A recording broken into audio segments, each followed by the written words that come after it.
begin. Let's begin with a recap. So, last time, you guys surveyed the bandit camp for a little while, discussing plans to manipulate the bandits and try to gain the upper hand over them. In the end, you sent Sophie to try and draw them out, but unfortunately, the bandits were too suspicious and instead attacked Sophie when she wasn't looking at them. Fortunately, however, Sophie's new friends quickly came to her aid and a large fight broke out. However, a moonbeam from Zadi quickly tore through the bandits' ranks as they tried to group up, leading to their defeat shortly afterwards. The party found and freed Mathos, the captured apprentice they'd been looking for, and with his guidance were able to recover much of what he'd been transporting. They made their way slowly back to Shackleton, arriving later the following day. Mira, Sophie, and Zadi took Mathos to find accommodations while Malachi went to see Cadmia, who had arrived in town, finding her with Orion and Diotes trying to talk to Leos. Cadmia was pleased to see Malachi, but concerned about the situation they found themselves in, as she wasn't a proper Inquisitor and didn't technically have the authorization to conduct an investigation, but was worried Diotes would order the execution of Leos if they didn't come up with a plan to help. So, this is where we pick things up in the aftermath of Malachi trying to examine Leos, but him wriggling free and making a break for the door. He was restrained just in time, but those of you that had entered the cell quickly left in order to regroup. So, I want to say, wait here. Let me go get some people. I'll be right back. And then I go off and I gather the group and I bring them back here. And I, as I'm gathering the group, I explain what happened. How I tried to go in there and see what's what, but he went rabid and attacked. And I couldn't cast a spell on him that usually targets humans. So I don't think he's technically a human anymore. Even though he is, but he isn't. Uh-oh. And I'm going to say, Mira, aren't you like an animal doctor or something? Some kind of... Yeah. I would consider myself to be an animal doctor, but I wouldn't consider this to be any type of animal. No, but I'm just thinking, like, have you ever done surgery before on an animal? I've done some rudimentary surgeries. Excellent. That's all we need. Rudimentary surgery. I wouldn't say I'm an expert veterinarian. Okay. But I've done some cat-candid surgery in my life. How do you fancy improving those skills a bit on a real life human being? I could kill him. Wait, what's I wrong? think he's gonna die anyway. He's got that thing in him. Alien. How long do we think he has left? I Not think he's long. already dead. I mean, personally, yeah, he could already be gone. We may just need to nip this in the bud, but I'm just thinking about those rolls that I'm going to have to roll. where are you having this conversation? Is this after you've arrived, or is this on the way? On the way, okay. So it's just the four of you. On the way. Yeah. This is a pretty big decision to make. This is the biggest decision I've had to make in my whole animal healing career. I'll hold your hand. I mean, you're in university. You didn't like dissect frogs or something? No, I studied plants. Did you dissect any plants? Did you dissect a plant? Yeah, but it's a plant. I mean, yeah, no. Well, I have a friend that could be really good at this. You guys know I studied medicine from That's got- good. No, we don't know that because you never told us that because you don't never talk told to us us, that. Ardy. It's like, You're I've never so done quiet. surgery. It's more like natural medicines and stuff. But Boom. Then we have our 2 doctors, everybody. Brilliant. Oh god. Do we want to do this, Ardy? I think they're doing it now. I don't feel like we have a choice. You've got a Okay. choice, but if you say no, a guy's gonna die. If you say yes, he might die. Do you guys mind if I use my loaded dice? Okay. Fuck it. Let's do surgery. What's the worst that can happen? Death. He dies and we get sued. I don't think we'll get sued. I don't They'll think have you to catch can us sue first. people. It's Suing is a myth. See, now I feel kind of bad because this guy was about to be hanged. And now We we put stopped him him from through. getting hanged, and he's just had 2 dread-filled days. Hell yeah. We should have let him die. We've made our lives harder. We've made his life harder. Our defense, we didn't know. This is a fantastic training experience, however. I think this is a fantastic training experience. For what? I don't know. You never know in life when you might have to perform surgery on someone again. Well, good news is we both know some healing spells, so we can at least keep his HP up, even if that means we're just torturing him for longer and we still can't save him. Oh my lord.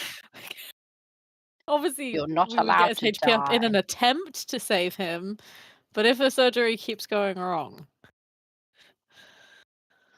Yeah, nervous. Oh, run. This is going to be interesting. Mm. Okay, if he like hits 0 HP but isn't technically dead yet, I can save. Okay. I can just stabilize him magically. Okay. But That's like, gonna. if you continue to like fuck with him, he would still die. And how many times can you do? It's a cantrip. I can do it as many times. However, We then keep him alive indefinitely while we just. yeah, keep then may get to a point where you are his life. Oh, Sophie, do you know Every any 6 potions? I got Any potions we can potions. use, like a local anesthetic, a Mm, general anesthetic, probably, like a numbing potion, or we can just give him alcohol. I'm sure Malachi will know all about that. I'm not an alcoholic. We're really all bringing something to this team. Hold on. Since when am I an alcoholic? I don't think you're an alcoholic. I just think out of all of us, you probably have the most experience with alcohol. I like a wine or 2, but you know. I'm surprised you've never dissected anything. But Malachi's just confessed that it's not Yeah. alcohol that's been in that suspicious flask this whole I time. never said it was an alcohol. I just said I'm not an alcoholic. You can enjoy something and not be addicted to Yeah, it. I think it's but blood. doing it That sounds like something an religiously alcoholic would say. every day. It is a lovely, lovely, rich wine. And I take it out and I drink and I It's put blood. it away. Can I have some? No! It's blood. It's blood. My wine. Okay, so we Very need expensive. something that's gonna numb him. Mm.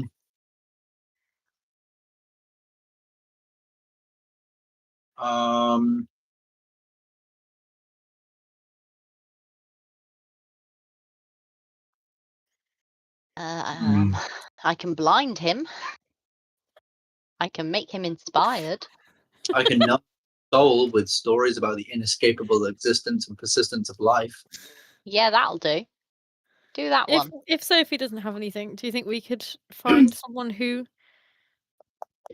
Could I have a would? look in the woods to whip up a quick numbing cream? Maybe there's like some what they called stinging nettles and Oh, that's aloe not bad. vera. Or like a Can potion I- that knocks someone out for a while. Can I speak to an apothecary? Is there a local apothecary Ooh. that I can maybe Yeah. talk? So it's quite late in the day, if I remember rightly. So most of that sort of thing would be closed at this time of day. But you do remember that there was a doctor who you met with previously. Oh, Let's see the doctor. Yeah, that would be cool. yeah. Okay. So I say at this point you arrive back at the cells and are escorted back inside. So you see the same thing you saw before, basically, where Leos has kind of retreated and is sort of hunched over in a corner. And then Cadmia, Orion, and Diotes are just kind of standing around outside.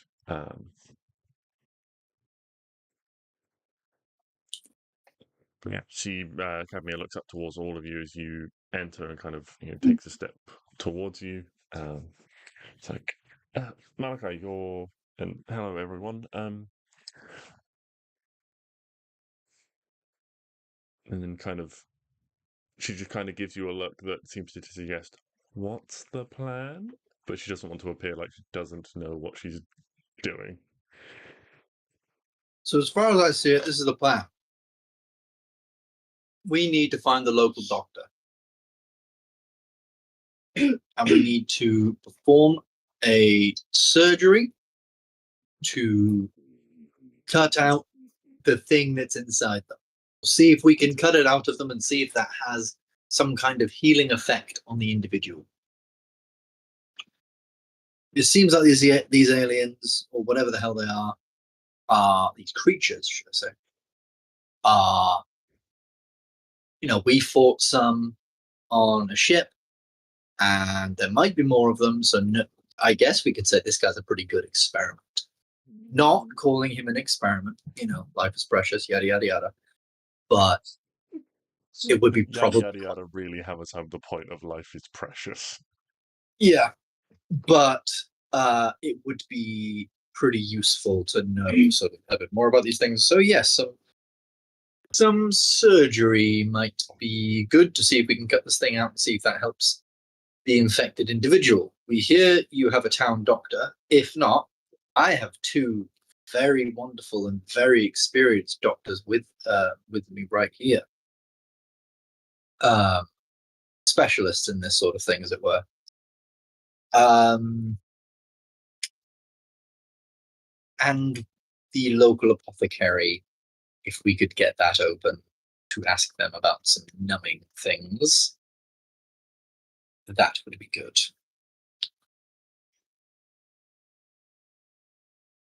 Yeah, Cadmia turns like, your doctor, if I recall, you said their name was Berescu. Can you have them brought in, and we shall see what supplies they have for this purpose. And Orion just kind of nods and heads out. It's like, yeah, I will make sure that they're found and brought post haste. And he heads off. Right. In the meantime, she turns to Diotis. We shall need somewhere better to perform this operation. It's like, well, given how that thing reacted before, I don't think it's safe to take it out of its cell. I say we just shoot it in there and be done with it. Safer for everyone involved. Yes, well, it is not your decision, Magister, as you have been informed. And he kind of harumps a little bit. It's like,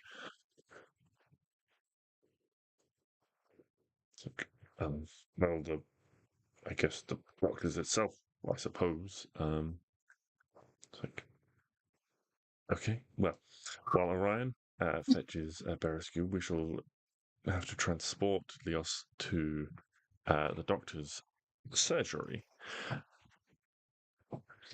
Please, I go and find us a it couple of might extra be safer guards. to do the surgery in there. You know? Like, would it just be safer to do some surgery in a prison cell rather than a doctor's surgery, which has no means of keeping someone in if things go badly? Might not be safer for him and the Yeah. risk of infection.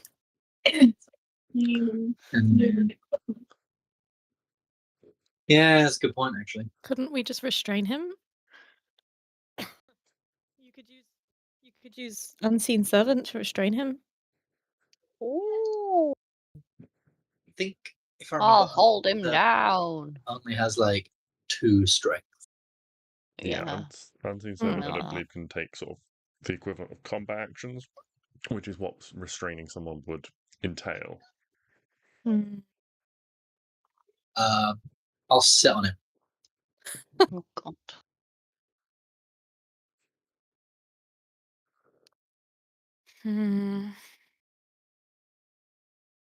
Could we just get some rope? Yeah. Yeah. Rope. I think we We just do tie have a him lot up. of rope. Sorry to interject. Did we take a long rest at the end of the last session? Because I did not do it yet. Yes. If we did. Cool. Yes, so you took a long rest on the journey between the bandit camp and coming back into town. Because you were traveling with the wagon, it was a slower, longer route, and so you stopped for the night. Thank you. However, I've already used one of my spells. Oh, actually, yeah, while we're all waiting for the doctor, I'm going to do my warlock thing, where I spend 10 minutes and get my spell slots back. Well, half my spell slots back, which is 1. So I get 1 spell slot back. Okay. Yeah. Yeah, and so, while you're sort of waiting, Cadmia turns to you and says, please, go find us several guards to assist us in the transportation and restrainment of the patient until we can get them where we need to go. And he's kind of, that's not my job, I'm the magistrates. Yes, and I am conducting this investigation on behalf of the Order. So, please, will you assist us in this for the brief? And they kind of stare at each other for a few seconds before he kind of huffs again and leaves. And as soon as the door closes behind him, Cadmia turns to all of you and is like, right, what the hell are we going to do? Knock him out. Yeah, we're going to knock him out and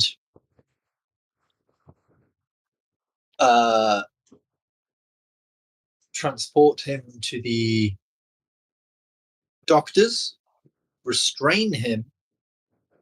Actually, we should probably restrain him in the cell and then transport him. I'm thinking we could get like a big sort of wooden plank or whatever, and then, sort of put him on that, restrain him, like tie him to that, and then carry that to the doctors.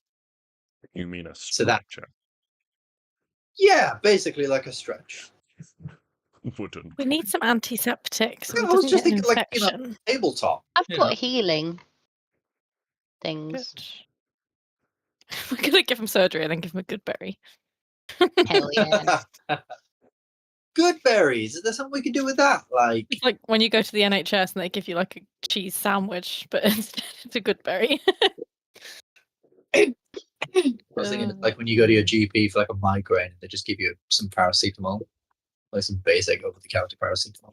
They gave me these horrible migraine tablets once that were like the texture of toothpaste, and you had to let them dissolve in your mouth. I don't recommend. Oh, Yeah, not nice. Because That's like I'm if not you a fan of leave that. toothpaste out, it develops a sort of crust. yeah. It was like it had like a shell that was like that, and then inside was just the texture of toothpaste, and you had to like let it melt in your mouth. Blech. For me, the worst thing in the world when you brush your teeth is if you go to brush your teeth and the toothpaste just falls into your mouth. Yeah. That happened to me, and I couldn't brush my teeth after that. I was like, nope, you know what? We're going without today. We're done. On mouthwash, and that'll be fine. Mouthwash all of the toothpaste out of your mouth. Yes. Do we have any tools that we need to perform this surgery? I mean, I'm assuming that's part of the doctor's purview. Fantastic. Otherwise, I defer to our doctor. Do you happen to have surgery tools? No. Okay.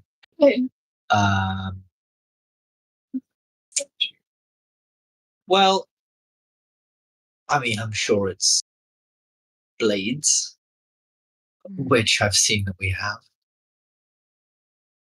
I don't know much about surgery, if I'm honest with you.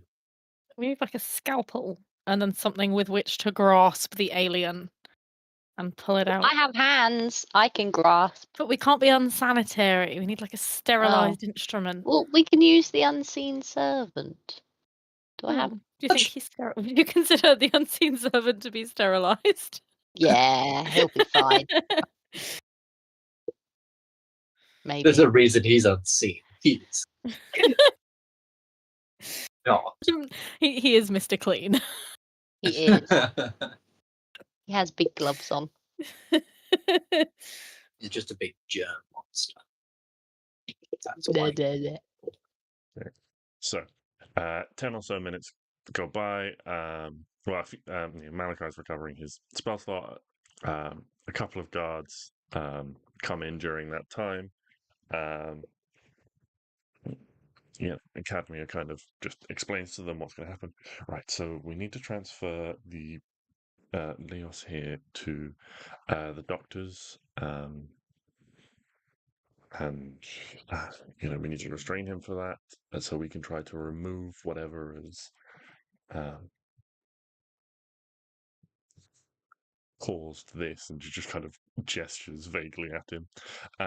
You can see the two guards, neither of them look particularly pleased about this task. They both look a little apprehensive at Leos's appearance.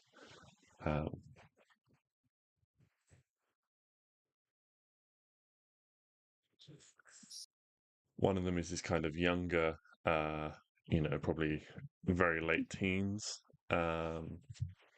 And the other one is this slightly older, probably, late 30s, early 40s woman who looks more sure of herself, but still a little apprehensive at the prospect of this unknown entity. These are the guards. Yeah, those are the two guards that have been brought to help you. Okay, so should we say two guards? You guys stand outside the gate, make sure he doesn't get out. We'll go inside his cell and just beat his ass until he's knocked out. And then take it from there. Gonna beat a man up and perform unconsensual surgery. I think when you have an alien inside We're you, committing so many HIPAA violations. Hell yeah. there's no such thing as that in this world. In this world, doctors actually don't take an oath at all. They just I can fucking tell. Yeah. If Malachi does say beat him up, Cadmia's like, ideally not. We're just looking to restrain him so that he's not a danger to us or others as we transport him across town. How do you think we're going to restrain him? Restraining someone is not a non-violent action. Yes, but there is a technical difference between restraining an individual and beating them senseless. We didn't say senseless. Yeah, I never said senseless. I think that's just the vibe that Malachi gives off. It is the vibe. It's that's 100% the vibe. Okay. That's fair. Okay. So, alongside Malachi, is anyone going to help him in this? Someone To please beat up a defenseless man. To defenseless restrain an individual for transportation. I'll restrain with the unseen servant can come and help. I'm not technically sure it can.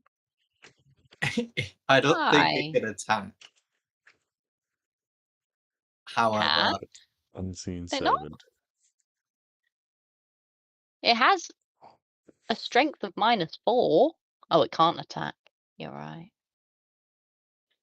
maybe I'll just try hideous laughter on it again, because it falls prone, and then we can just train him that way.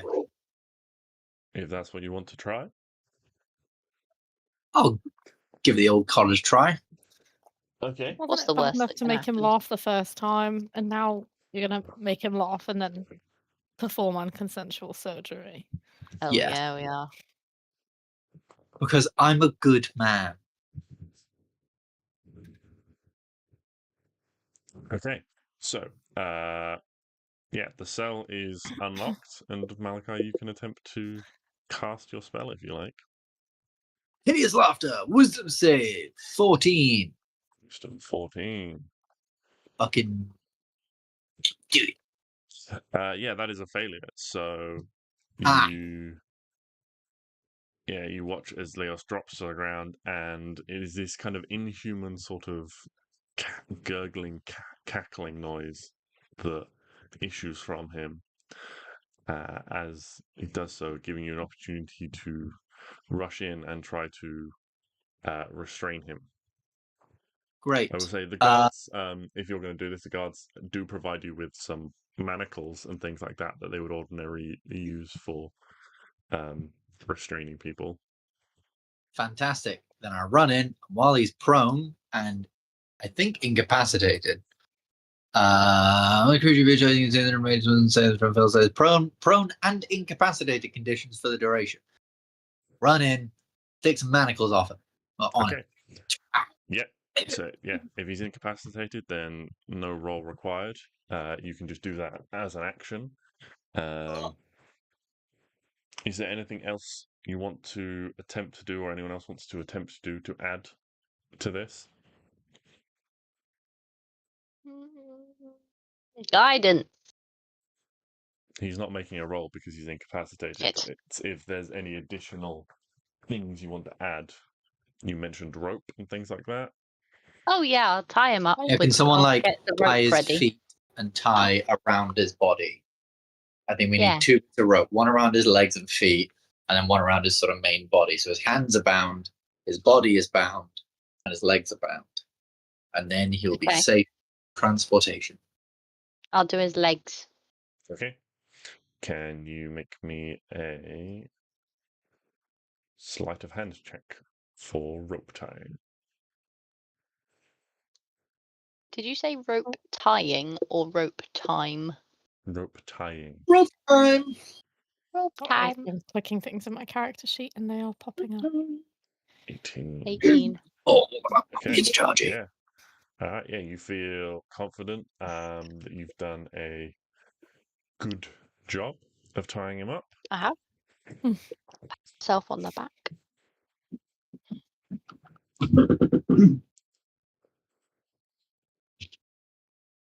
Can I do his middle as well? Let me. Yeah, he's still. Just seeing if and when he breaks out of this spell.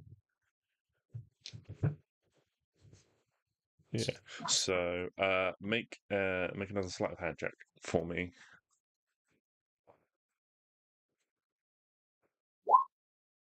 7.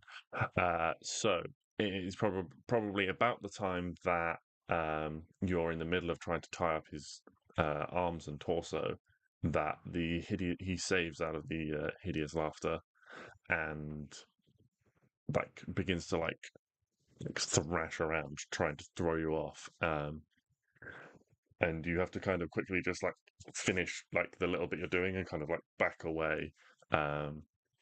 So you have tied him up, but you can see that there is a little bit of wiggle room around his arms and chest and things like that. But he's not running anywhere. He is not running anywhere. Woo. As you finish up all these things, the two guards will come in behind you, with like a stretcher that's been brought in for him. And between you can load the body of Leos onto that. He's kind of like rolling and stuff, and you can see they stagger a little bit under the weight as it like moves around. But for the time being, he's not going anywhere, and you can transport him. So Sweet. yeah. So kind of with the guards kind of leading the way, as it were, as you don't necessarily know where you're headed, but they do lead you a few streets away across town to this doctor's surgery. And yeah, you can see that there is a little like sign outside that kind of like hangs on a little arm to indicate the building. And you can see inside there's like a little faint like candlelight flickering in the window.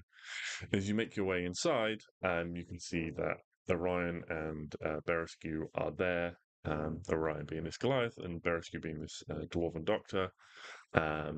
And she is kind of lighting lamps and things within the room, increasing the light. And she turns towards all of you as you make your way in. Says, good. Please put him over here, and gestures, towards like an examination table. What? Okay. And she kind of turns to Cadmia and is like,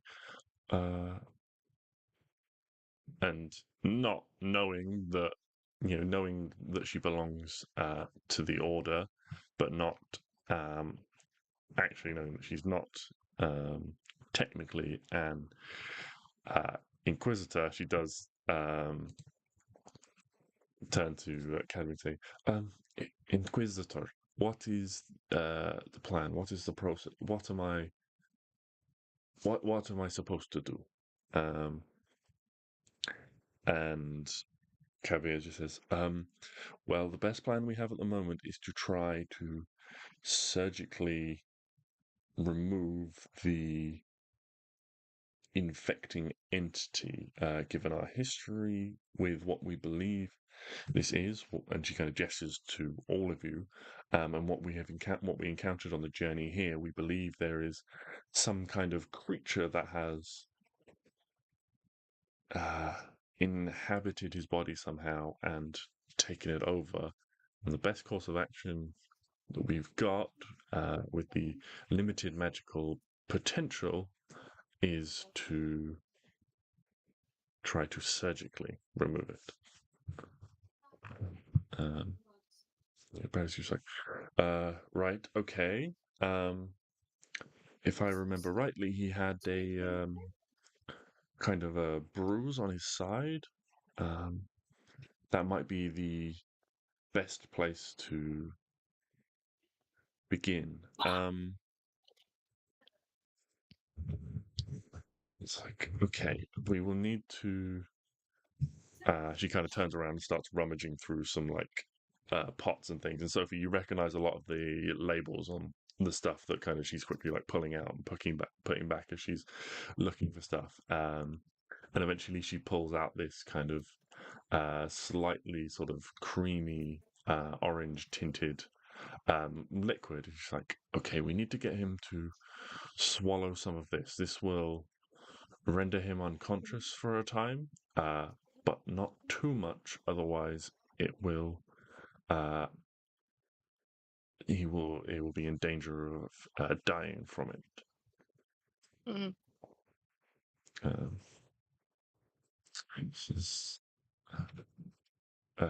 You don't want him dying.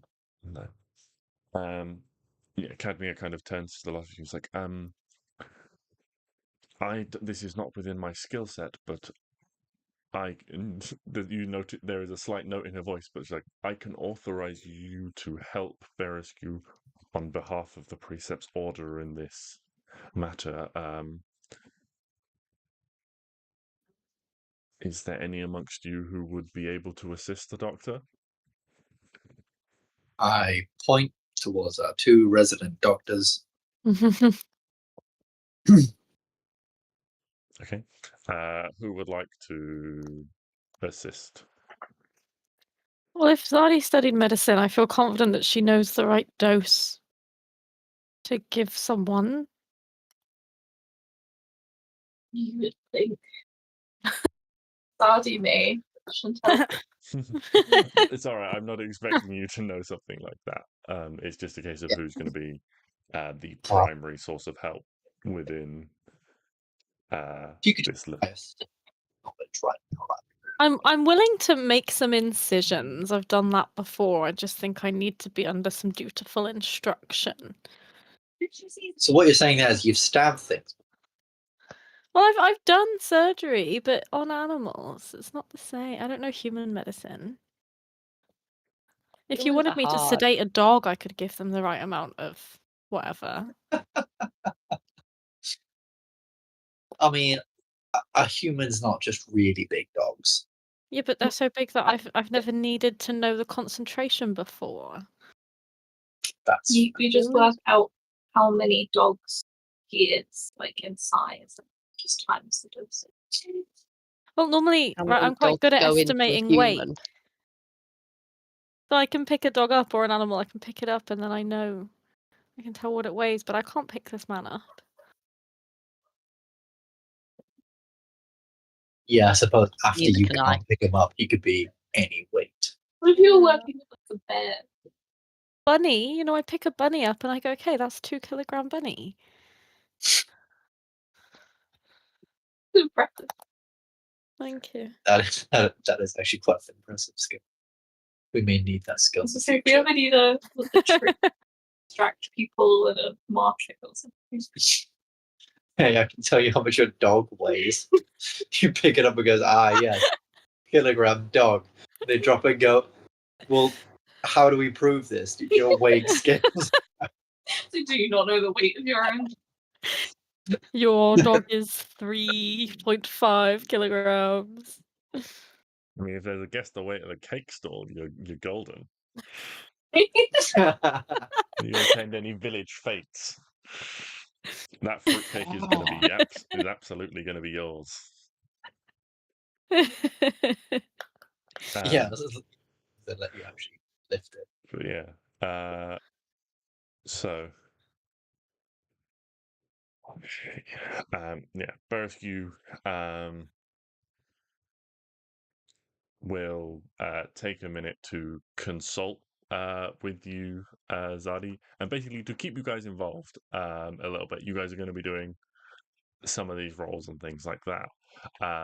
So she has a little discussion with you about what dosage, she talks to you about what the thing is, which you would recognize, the nature of this, and so you would recognize the nature of this concoction as well. But basically, can you make me a medicine check with advantage to determine the dosage?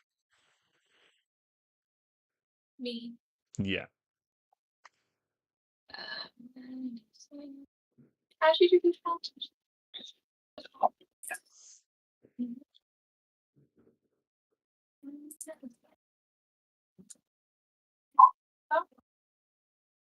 Oh, there we go. 25. Ooh, Nice. wow, there. That was a wild. Oh, is that a nat 20? That is a natural 20, which also means the other one must have been a 1. Yeah. So yeah.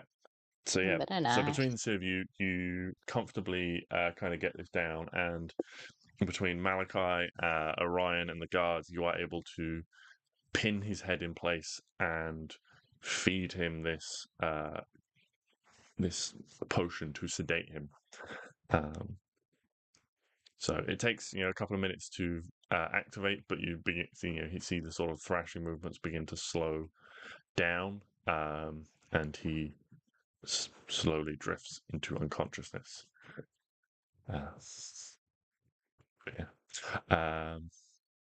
And Berescu says, we need to untie some of this, gesturing to the ropes on his chest and the manacles on his wrist, so we can potentially manipulate and reach the areas we need to. So he is unrestrained, apart from his legs, for the time being. His shirt is removed, and you can see that as his shirt is removed, there is this big, like, black section of chest, and kind of spiraling out from that are many black veins and tendrils and things that spread across the body.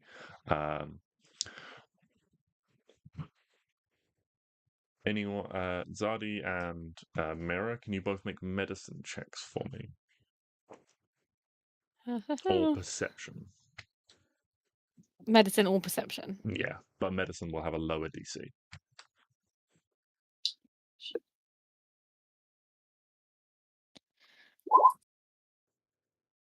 Okay.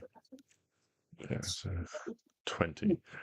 So with a mirror 20, with a 20 mirror, you determine that the bulk of these tendrils seem to have progressed upwards towards the kind of neck and back of the head region. They're going for his brain. And so with that, you direct, you point this out to Berescu, and she's like, "Oh, yes, no, you're all right. This is a good place to start here."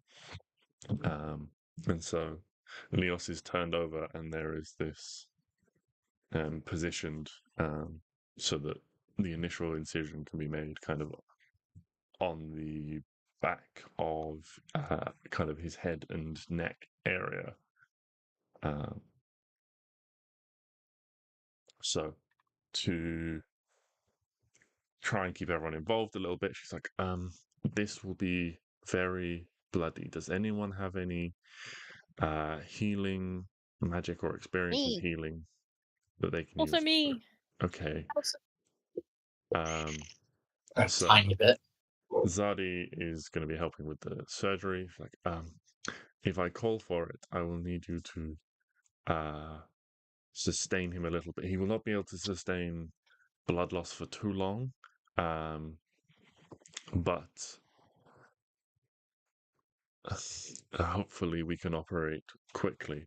Has anyone got fast hands, good reactions, is quite dexterous?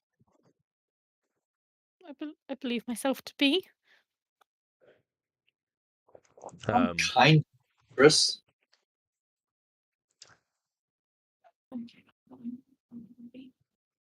I got +2 dex and proficiency in not sleight of hand. I've also got +2 on dex.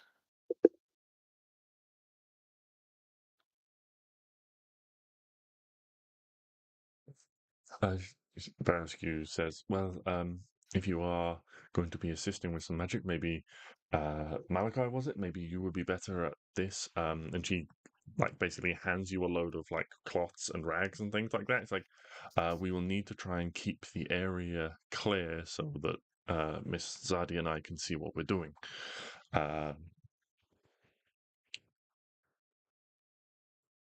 So what you will essentially have to do is potentially periodically make some checks to try and kind of keep things clean, the surgery site clean and clear, so that they can have a good view of what they're doing. And if that doesn't go well, it will be harder for them to exactly see what they're doing, and therefore their things will be more difficult and stuff like that. But if it goes well, you'll make it easier for them, and so on. Don't let us down, Malachi. All right. Roll for cleaning. Mm-hmm. Indeed. So people on TikTok would fucking love that. Okay, so she begins, and as she makes this initial incision, you can see there is this kind of it's almost like there is oil within the blood itself, and the two don't really mix. So it begins to bleed, and it is this mixture of red and black. And Malachi, with your senses, you can tell that there is this. You probably wouldn't like this. Like this would not necessarily harm you, but it wouldn't help you in the same way. You can just tell by the smell of it. So he does drink blood. Yeah, but none of your characters know that. Oh my god, a blood boy. None of you know that either. This is going to be like the end of Twilight, where Edward is like, Bella starts bleeding and he starts drinking her blood. Malachi's going to like kill this man. I have a distinguished palate. For roadkill. Uh-huh. Yeah. Yeah. So, Malachi, can you make an initial dexterity sleight of hand check for me? Oh, yes. Before they do this incision, I'm gonna guidance. Just because this is gonna go poorly. Never mind, it goes super well. That's 22.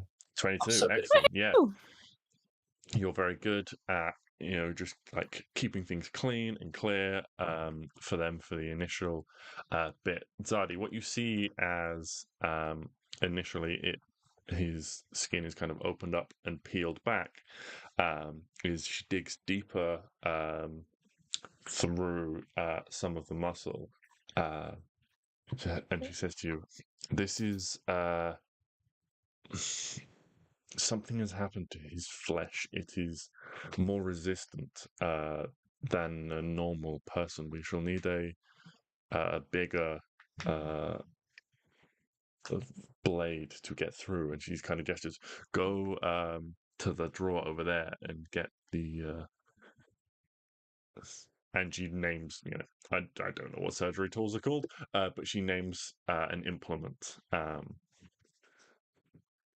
to you, so for you to go and find. So can you roll a either intelligence or a medicine check to quickly go and pick out the right thing that she's asking for?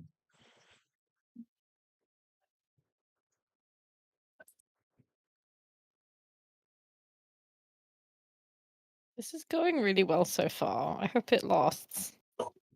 Is Zadi just going to leave us and become this town's new doctor? Honestly, possibly. She likes killing people with a giant laser too much. Zadi develops laser eye surgery using moonbeam and lenses. That's such a good idea. Imagine you go for laser this massive laser being concentrated with like Zadi's like, don't panic. It's like 7 p.m. You're just having your dinner, and it's just like, whoa! The doctor's doing some out of hours appointments again.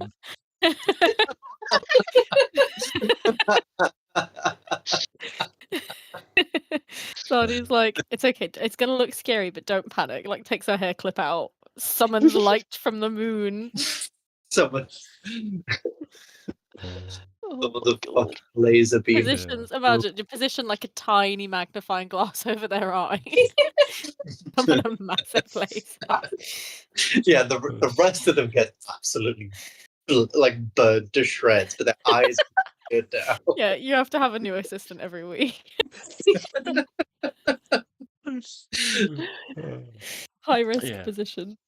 But yes, Zadi, you quickly run to the drawer, grab what they're asking for, and come back again. And using this, you're able to, and she kind of directs you, and you're able to cut more deeply and more quickly with this kind of bigger and better surgery blade. I don't know medicine. You're doing great. But yes, and you get down to the point where, because he's kind of lying on his front, you get down to the base of kind of like the spine at the base of his skull, and Berescu begins to kind of peel kind of back the skin a little bit to reveal this, the bone structure, and you can see as she does so, you can see that there are these slimy black tendrils that have kind of spiraled and wrapped their way around. It's just, okay, we will. I'm not sure how to proceed. I've never encountered anything like this. Maybe we can try initially to see if we can try and sort of prise these off and maybe cut them as we go, and then we can hopefully, as it loosens its grip potentially, we can. So, Malachi, can you make another sleight of hand check for me to keep the surgery site clear? Absolutely. I'm just going to quickly.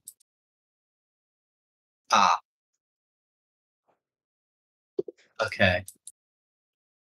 I'm gonna say there's a lot of stuff here, and this is kind of freaking him out a little bit.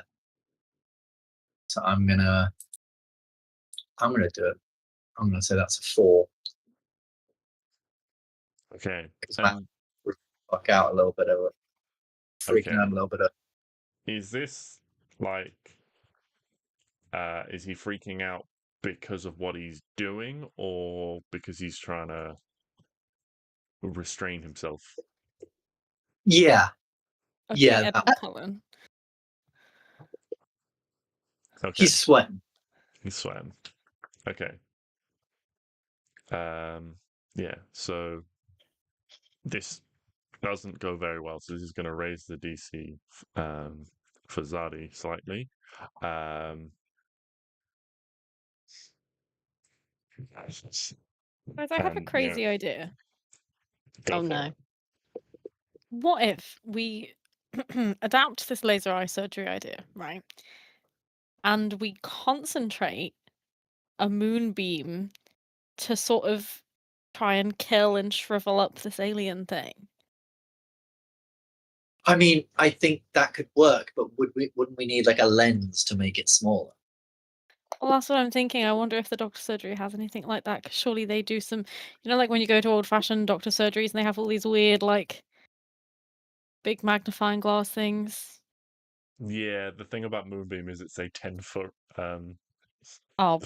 diameter thing, so it's enormous. So, but if you do have any other ideas like that, feel free to just kind of shout them out. What is Mira and Sophie's passive insight? What do you mean by passive? 13. So I believe somewhere on your sheet it has your passive perceptions and insight and things like that. It's on the right under so basically, senses. the passive scores are the kind of base scores when you're not actively performing a task. I have it. It's 14. So if you're if you're like a guard on watch, for example, will have a passive perception. They might not actively be looking for intruders all the time. So if you're trying to sneak around, you often use the passive perception of creatures and things. Yeah. And if you have a high passive perception, you're more likely to notice things that are out of place. Yeah. Okay, so you say 13, Sophie, and 14 for Mira. Yeah. Okay. So Mira, you pick up on this that Malachi seems to be uncomfortable with the task he's performing. You don't get any, wise or anything like that. You just get the sense that he is uncomfortable with what he's doing.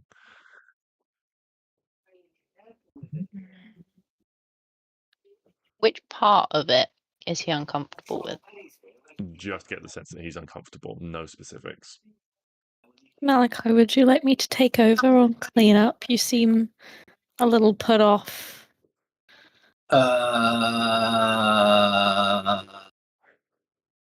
We really just need the best man for the job. We can't have someone who's distracted. Serious situation. Yeah, fine. I'm gonna, and Malachi just runs outside. Okay. Yeah, no worries. Okay, Hey. Zadi, can you make me another medicine check? This time, because it was so low, at disadvantage, to try and begin to help Berescu prise some of these tendrils off.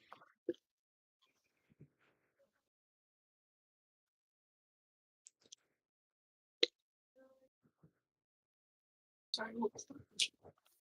What if Malachi uses that spell he has that does like cold damage to try and Freeze kill the it? blood. Yeah. I'm out of here. I ran outside. Oh, great, thanks. Can I handle it?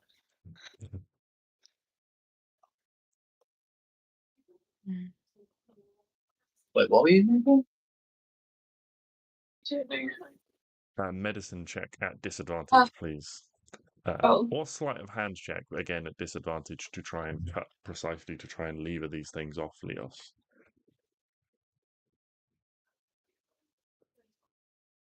I believe in you. Not bad. 13. It's pretty good. Very good for disadvantage. Yeah, very good for disadvantage. So it is tricky, and what the makeup of this thing is very odd. Some of it is very like soft and squishy, and some of it is kind of hard and ropey, which makes it difficult to know kind of how much pressure you're going to need. So it's not an outright failure, but a little consequence of it is you do end up slipping a couple of times, and that increases the or kind of the bleeding, and so kind of decreases the time available for the operation.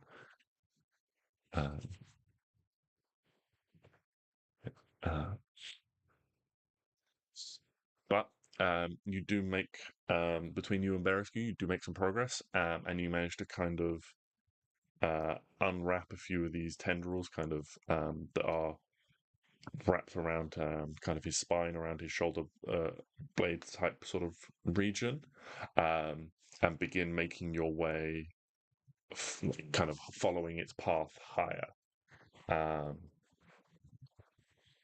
Yeah, it will just be very similar again. So this time it'll be mirror to. Yeah. Can you make a sleight of hand check to tend to the surgery site? 21. Excellent. Suck on Very that, helpful. Malachi. Damn. So, yeah. So as Berescu and Zadi move higher up the spine to the base of the skull, they kind of pull back the skin and reveal this concentrated body, essentially. There is this, whereas everything else has looked like a tendril, this is the first time you've seen something that looks like a concentrated mass, and there are 4 clear pathways kind of leading off it. 2 of them kind of look like they disappear up into the brain pan somewhere, and 2 of them continue down. And a lot of the ones that continue down is what has already been severed by the surgery work so far. Having reached the brainstem, Mira, can you make another medicine check, this time with advantage, thanks to Mira's work? Only you could play virtual surgery. You can. There is a surgery simulator game. Let's What? make Zadi do that to see how well it goes. Who's That'll be- making a check? So it is Zadi making a medicine check. With advantage. Medicine. Oh yeah. You have advantage due to Mira's excellent help. 20! 20. Yeah. So This is going so well, guys. It is Not to going- speak too soon. excellently. So It's going too well. so you manage to separate out this kind of body, and between you and Berescu, you manage to get various medical implements in and lever the body of this thing that is wrapped around his kind of spine off, severing the two like large kind of like tendrils or legs that disappear up.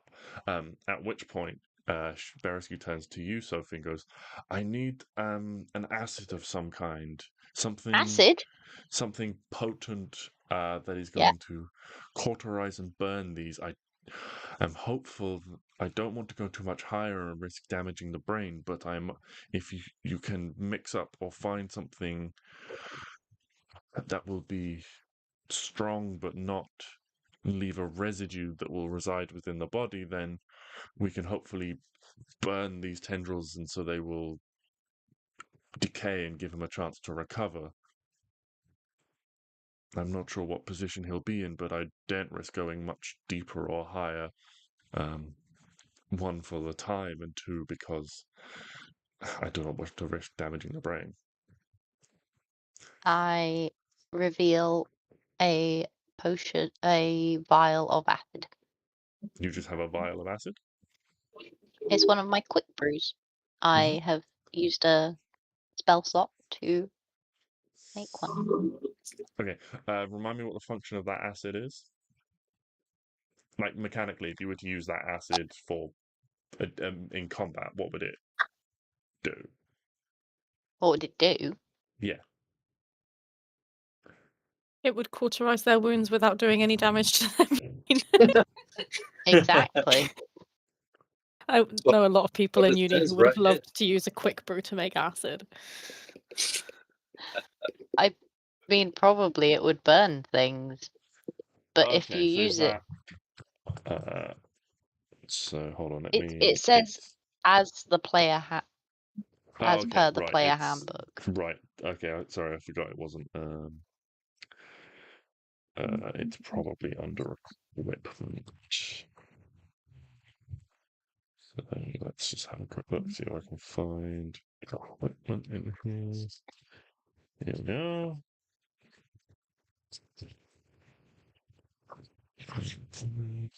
Tools. Acid. So for regular acid, when you take the attack action, you can place one of your attacks by throwing a vial of acid.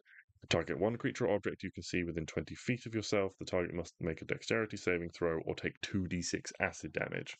So you know that is I'm going not, to be too potent for the task. but I'm not throwing the whole vial. I'm passing the vial to someone who is going to medically put it strategically in the correct place you, because they like- know how to use acid. Can you Yes. water it? Spit in it. Precisely. So basically, what the task you need to do is using some of the other things around, some of the other chemicals that you know. You can absolutely produce this strong acid, but by the method of its production, it is going to be too strong for the task, and you need to modify it, which is where the check Okay. comes in. Needs to be Sorry. What check am I doing? neutralized. So this will be an intelligence check.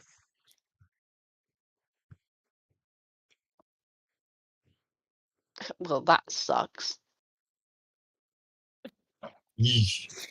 Can someone else make an intelligence check to see if they can tell her what it needs? So Is that an option? why will I just chuck some water in it. what is your proficiency bonus currently?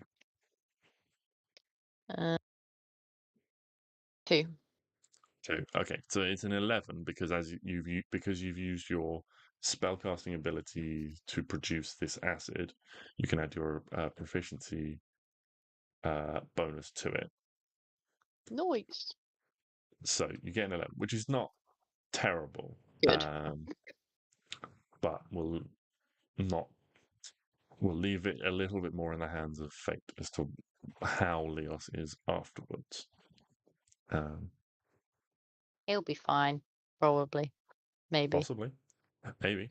But yeah, Hopefully. you magically produce this. You produce this acid, and you quickly go over and you look through Berescue's supplies and things, and you quickly mix a couple of things in it to, so it has a better effect. But you're a little bit hurried, a little bit rushed. You maybe don't measure quite as precisely as you might do in an ordinary scenario. So it's not perfect, unfortunately. But you take it over and you give it to her, and in one of she's got like a little dropper thing, and so she uses that, and it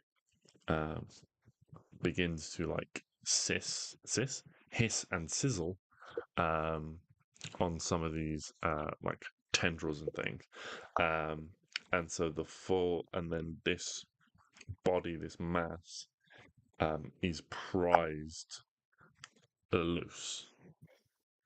Ooh. Ooh. Is it moving?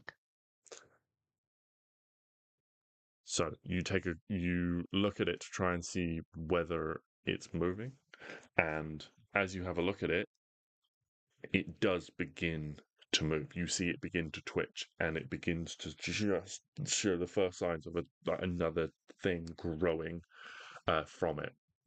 So as Is you've there a asked the jar? question, Sorry, carry on. I was going to say, well, as you've asked the question, you can have an action to do something before it does. I want to find a jar. There's got to be like a jar of a brain or something. Jar of a brain or something. You know how weird doctors are, and they've got jars of random body parts. Do they? I think you need Yeah, to go to a probably. different doctor. Nah, it's fine. Yeah, remind me never Okay. to go to a doctor where Abby lives. Okay. So, make a perception or make an investigation check to try and find something. Oh my god. 6. So you see this happen, and you quickly like turn around and you like pull open a cupboard, but it's only got like paperwork and stuff inside. I pull the cupboard off of its hinges and try and store the alien in the cupboard. Strength check. Oh shit. Okay, so unfortunately, you haven't managed to find anything. So this thing is going to act, and it has been removed from Leos, and it has a sense of what's around it. So in the room there is Sophie, Cadmia, Orion, Berescue, and Zadi. So let's pick one of you at random. So what we got: Sophie, Cadmia, Orion, Berescue, Zadi. So it goes. Berescue is distracted. She just kind of like drops this thing to the side in like a pan, not thinking it's going to be still alive, and it kind of twitches. 4 like tiny little legs sprout out of it, and it jumps through the air at Cadmia, who needs to make a saving throw. Wait, who did it jump at? Cadmia. Can't wait to No. perform a second surgery on Cadmia. So, unfortunately, she rolls a 3 on the dice. So, with her bonus, is not going to be enough. And this thing Cadmia, you Like- stupid bitch. is jumped on her and is on her person at this point in time. Obviously, she Wait, like I smack it screams off. in panic. Who did it jump at? Cadmia. Can I smack it with the blunt side of my scimitar? Oh, we've lost Abby. Oh, Yes. oh my god, it got her. Yeah. So make an attack roll. Okay, what am I rolling? Well, this would be an attack with your scimitar. Oh, yeah, of course. Sorry. Can you hear us now, Abby? That's not Oh. Can positive. you hear us? Are we there? Hello. Ah, Can you hear us now? Ah, hi. hello. Can you hear us now? Hello. Yeah. Who did it jump at? Cadmia. Cadmia. Oh no. It literally So- cut out as and it jumped at. We thought it got you. I think it did. Got your Wi-Fi. It got your Wi-Fi. It did. So Jinx. you take a swipe with your scimitar, trying to use the flat of the blade and not cut her. But unfortunately, like she's like flailing around as this thing is, like on her and is like climbing over her body. Malachi, you're not in the room. Sophie, I'm not. However, is there now a bunch of ruckus going on? It's So- like shouting. I suppose that's a good point to ask. What would Malachi have done when he got out of the room? Would he just got out of the room and stopped, or would he have carried on? Like he's having a cigarette. No, just gone out of the room and stopped. I don't think he's running for the hills. I think he's just getting out of that immediate situation. Ran out of the room, got down on all fours, and started drinking from his wineskin like his life fucking depended on it. His blood skin, you mean? Wineskin. Hmm. Okay. Is Wine. he a werewolf? Why are you on all fours? Red wine. Because he's having a panic attack, and he needs his Oh, sippy poor cup. boy.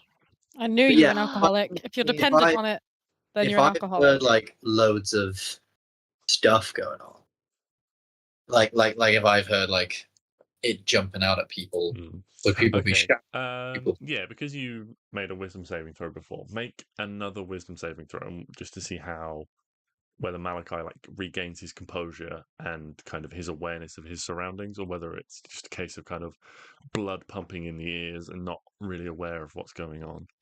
I know it's early in the campaign, but I miss Styx because he had fucking saving throws for days. That's oh wait, that was still a disadvantage. 4. I mean, the first roll was a 9, so Yeah, so even Go with a 9. So I'm going to say for the time being, Malachi is still distracted by his personal feelings and not aware enough of his surroundings to pick up on what's just happened. Fuck's so- sake, you stupid vampire. Zadi, with the removal of this thing, it seems like it was providing some kind of protection to Leos, because as it has left his body, the situation and the bleeding and things have become so much worse. oh god. Oh So- no. You can either try and help Leos, or you can try and help Cadmia, or you can try and do something else. But he is, that he is in significant mortal danger. And then, Sophie, you can potentially do something afterwards. Where would we say his hit points would be at? Does he have hit? So his hit points are effectively at 0. Okay, nice. Then can I use Spare the Dying and stabilize him? So he won't technically, he will this is where it's a bit weird with a medical procedure, because you will buy him time. As long as you continue to do this, you will buy him time, but it is your action and it takes your focus to channel this magic to do so. And you kind of see, the bleeding slows down as you do this briefly. But he needs someone needs to make another medicine check, basically, to try and fix what's happening to him. So Spare the Dying is delaying and allowing him to continue, but it is not fixing him. But that's fine. Spare the Dying is saving him for now. Sophie. Okay. So a healing potion will or will not help. A healing potion probably. Make a medicine check for me to see what you might know about this sort of situation and how a healing potion might interact. Jesus. You're not too sure, and you're not sure whether or not you should pour it on or try and get him to drink it. He's currently face down, so that would be tricky, but maybe that's the only way a healing potion works. Or maybe you could pour it on and that might help. I feel like we're I'm trying a gonna lot of shove it. magic, and we just need some good old-fashioned ways to stop the bleeding. I'm gonna shove it down his throat. This is the way I know. So you're going to try and feed it to him while he's face down. Yeah. Okay. Yeah. I'm gonna lift his head up and then go. Okay. Make me a sleight of hand check to try and manipulate him. Oh, 19. yeah. Okay. Although you have no idea of the medicine, you do manage to manipulate him in such a way that you are able to feed him the healing potion. Hell yeah. Yeah. Hex dice. How many hex dice do I have?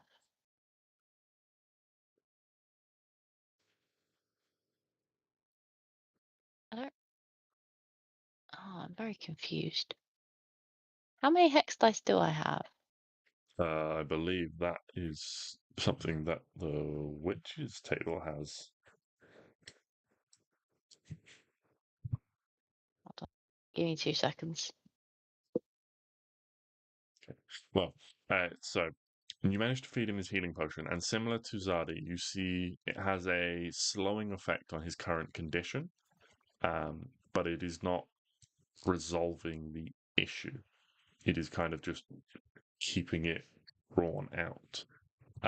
In the meantime, Berescu is going to make a check, but she is at disadvantage because she is alarmed and flustered by what has just occurred. So that is an 11, which is a success. And Orion is going to try and make an attack roll to try and deal with this thing that is on Cadmia. Yeah, he gets an unnatural 20. And so he hasn't got any weapons on him, but he just kind of takes a big Goliath hand and basically slaps this thing as it's climbing up and smacks it off Cadmia onto the floor.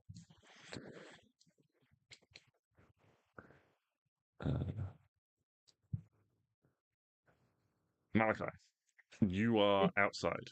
At this point, I would say you've managed to regain your composure some more, and you have become aware of the commotion that is going on. The guards who are kind of waiting outside with you, the two that helped bring Leos across, are also out there, and they're looking towards the door, concerned, but they don't want to enter. Yeah, so I'll just barge back into the room. Okay. Yeah, so you push your way back in, and you see Leos kind of face down. Sophie's trying to feed him a healing potion. Zadi's standing over him. You can see her hand is glowing with moonlight. She's trying to perform some kind of magic. Berescu's there. She's trying to stitch him up and things like that. And this black blob has been smacked off Cadmia and is just kind of traveling through the air into the corner of the room. Well, seeing the girls sort of dealing with the medical side of things, I'm going to look at that black blob, and I'm going to point at it, and with my bonus action, I'm going to use my blood curse of binding. So can it make a strength saving throw? DC 14. Failure. So it cannot move until the end of my next turn, or nor can it take reactions. Okay. That is my bonus action. As my action, I'm going to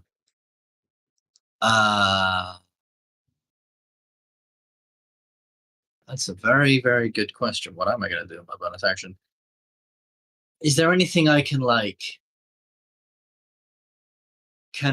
is there like a big sort of tarp or rag or curtain or something I can sort of bundle it up in? Similar to Sophie before, make an investigation check to have a quick search through the room. Investigation. It's a thing I'm good at. Never mind.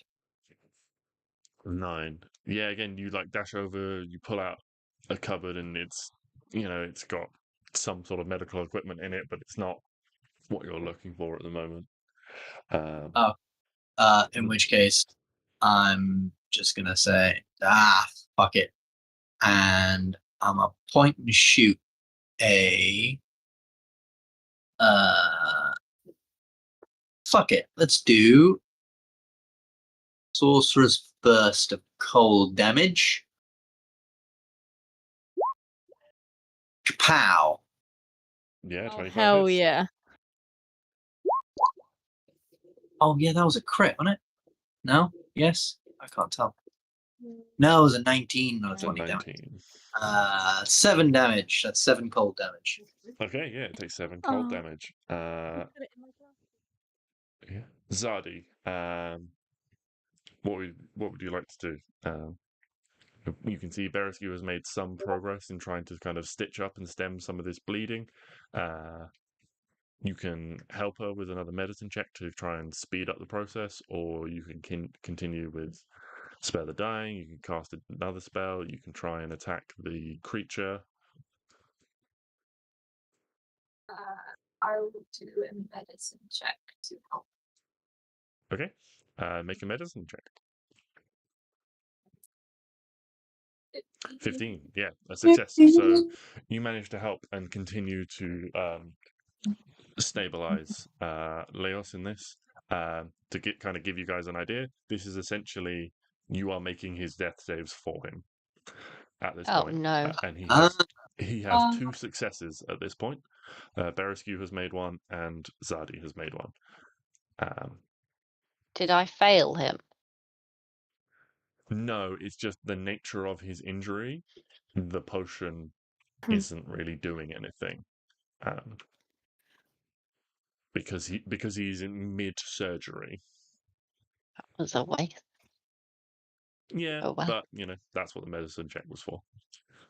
Unfortunately, it didn't go well. But yeah, Mira and Sophie as well. What would you like to do?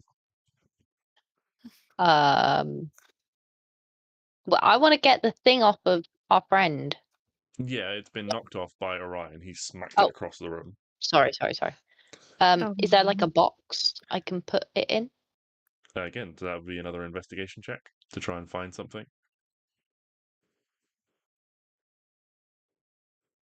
19. That's better. 19. Yeah. Yeah. So you've opened one cupboard. Malachi's opened another one. You keep searching, and yeah, what you find is this big, basically jar that's got stuff in. And you kind of dump it all out, and you can try and put it on this thing. Yes. Okay. That's what I want. So this would be akin to a kind of grapple check. So just make me an attack roll. to try and hit it with this jar, but you're not smacking it. You're like trying to put a cup on a spider, basically. Very large cup on a very large spider. Is it just D20 plus 2? Yes, unless you have proficiency with jar, it'll be D20 plus Dex plus. I might so- have. Next time we make might. characters, I'm going to add proficiency with jar just in case this ever comes up. I got a natural 20. There you go, Ooh. natural 20, so that Wow. hits automatically. With that, I mean, it beats his AC, Yay. but that hits automatically without any bonuses. So yeah, you If I ever rush have a over, spider and in this my thing house, I'm being calling Sophie. frozen in yeah. place by Malachi, you just slam this jar over it, and it begins doing that very sort of like insect thing of like pinballing around against all the sides of the jar. And you're there, and it's like trying to just hold it steady. Yeah. But Berescu would be next, so she'll make another medicine check. Unfortunately, she fails that one. So Zadi, can you make another medicine check? Alternatively, you don't have to make a medicine check. You can cast a spell or something like that if you want, and forego it. And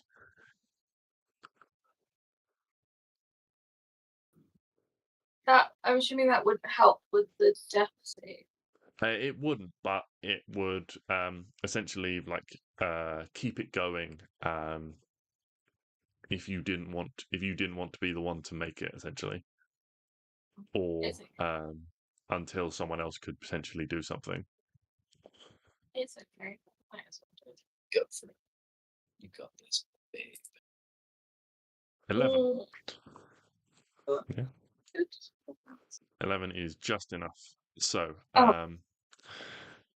yeah, the DC on these is only 10 because they are death saves, so to speak. So, yeah, between you and Berescu, you manage to kind of close and heal up enough of this, surgery incision opening and things like that, that you think he's going to be all right.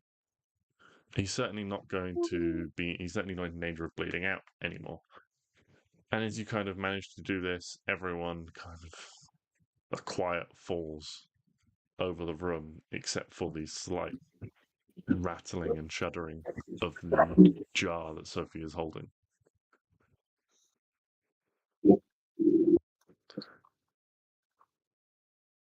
Is our friend okay? Yeah, Cadmia. Yeah, she's fine. A Okay, bit, that's all right then. shaken, but all right. It Well, managed to that grab was- onto her, but didn't manage to have enough time to attempt to possess her. Good. Good, good, good.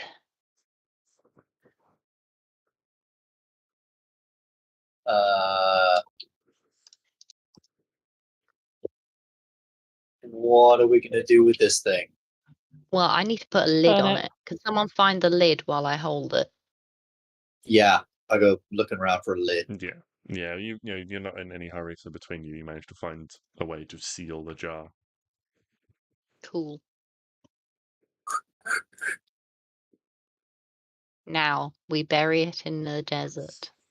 Not this again. I think we need someone to investigate it. Yeah. A scientist. Yeah. Who do we know that's very knowledgeable? I mean, there was that woods. Other people in the precepts order. Yes. Oh, that's a very, very good point. Maybe we give it to Cadmia. I don't think she wants it anywhere near her. Yes. Just latched Oh! onto her Exact- face. Well, ideally not, but yes, I think the best course of action is if we can take this back to Korfost, and then from there I can get an airship back to Zephyros, to our headquarters, and I can, well, maybe not I, but I will certainly be able to speak to someone at our facility there and they can either I will be tasked with transporting it, or they will take possession of it and deal with it from there. I was going to say, if we're going to Corfast, isn't that where your university is? Could we maybe ask one of your professors or something? See if they know anything about this weird little guy. Aliens? Well, I mean, I don't know your university, but I'm assuming like biology professors, or maybe someone who knows yeah. something about magical creatures. Maybe they might be able to Yeah. garner a bit more insight. I don't know. Yeah. I mean, I've can got some people see- I can reach out to see if they've heard of this, but My professor probably has friends. Maybe. yeah, So that that works. yeah, we can, yeah, figure that stuff out. Okay. Well, if anyone can think of a way of, I mean, I don't know how strong this thing is, but if we can reinforce a jar, that would probably be quite good. Can I just find some like random gauze, things like that, and just start wrapping it around like the top and the bottom to like make sure the lid stays on, sort of thing? Yeah, you bandage the jar. Oh, Yeah.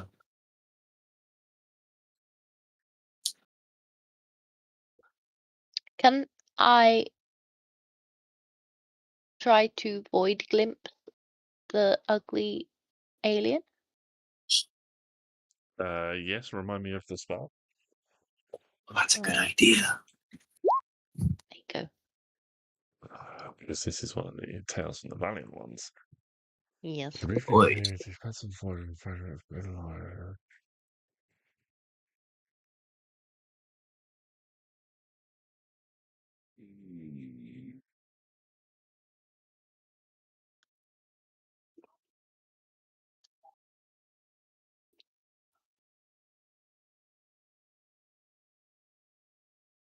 Okay. Well, I guess first things first, roll me that d20 to see whether or not you gain some madness. I keep hoping for that one. Okay. So you don't see anything this time, but what you do get is you get an auditory vision, basically, and what you hear is this. It's a roar of a large, powerful type of creature. And can you make an insight check for me as well?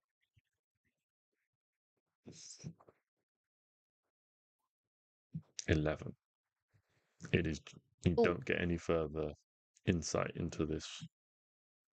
It is just a ring, but it leaves your ears ringing. Okay.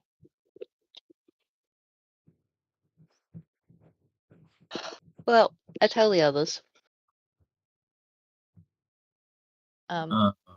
Okay. So something doesn't like me. Or doesn't Yeah, like anyone. that's concerning. That is I think there's concerning. a big mama alien. Possibly.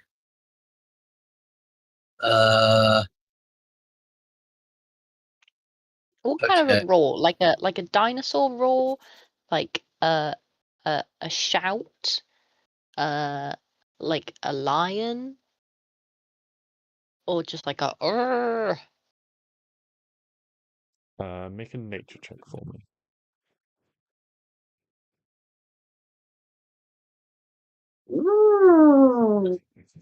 Nice. Do the roar. Yeah, there are. Remind me of Sophie's origins. Where did you grow up again? Oh, you're gonna need to get me a map. Hold on. I can point to it. Where's the map? Oh god, I just went back to Roll20 on my other tab, and all the roll noises came through all at once. But not like one after another, like layered on top of Literally each all- other.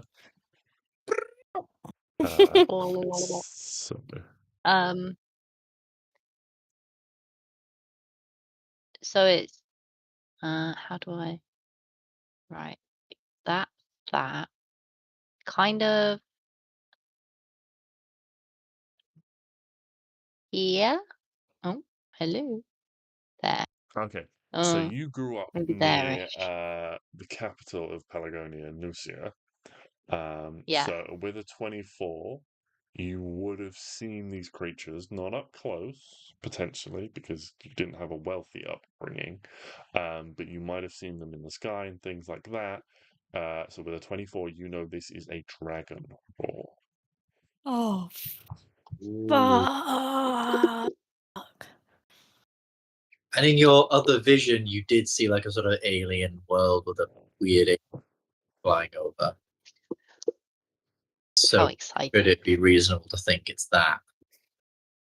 Alien dragons. It's not exciting. That is Aliens, I terrifying. love dragons. Okay. Do we think, because I know in this world dragons are very nobility-esque, do we think it is worth informing some big and powerful dragon to see if they know anything? We have an alien invader. Yeah. How does one inform a dragon? I think you just walk up to it and say, In hey, sky. do you happen to know of an alien, one of you? Or the dragon has been captured by the aliens. Or the dragon has been captured by the aliens. There are many possibilities. I think the dragon has been captured by the aliens. Do dragons speak common? Or do they speak, or are they like animals? No, they are. They're like rulers of places, Yeah, right? they are rulers of places and things like that. They have Oh, okay. humanoid Cool. forms. You would know that because you are from here. Most of you would know this. That Pelagonia, in and of itself,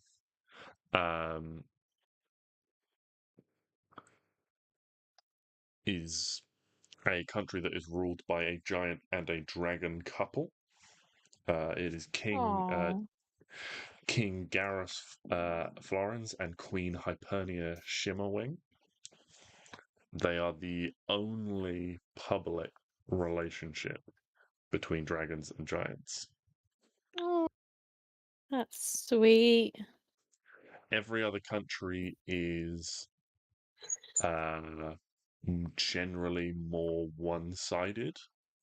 Pelagonia, also because of its nature of trade with the continent to the south, is much more diverse and accepting of both. It is where dragons and giants coexist most peacefully. We Everywhere live else, in such a tolerant land. I love that for us.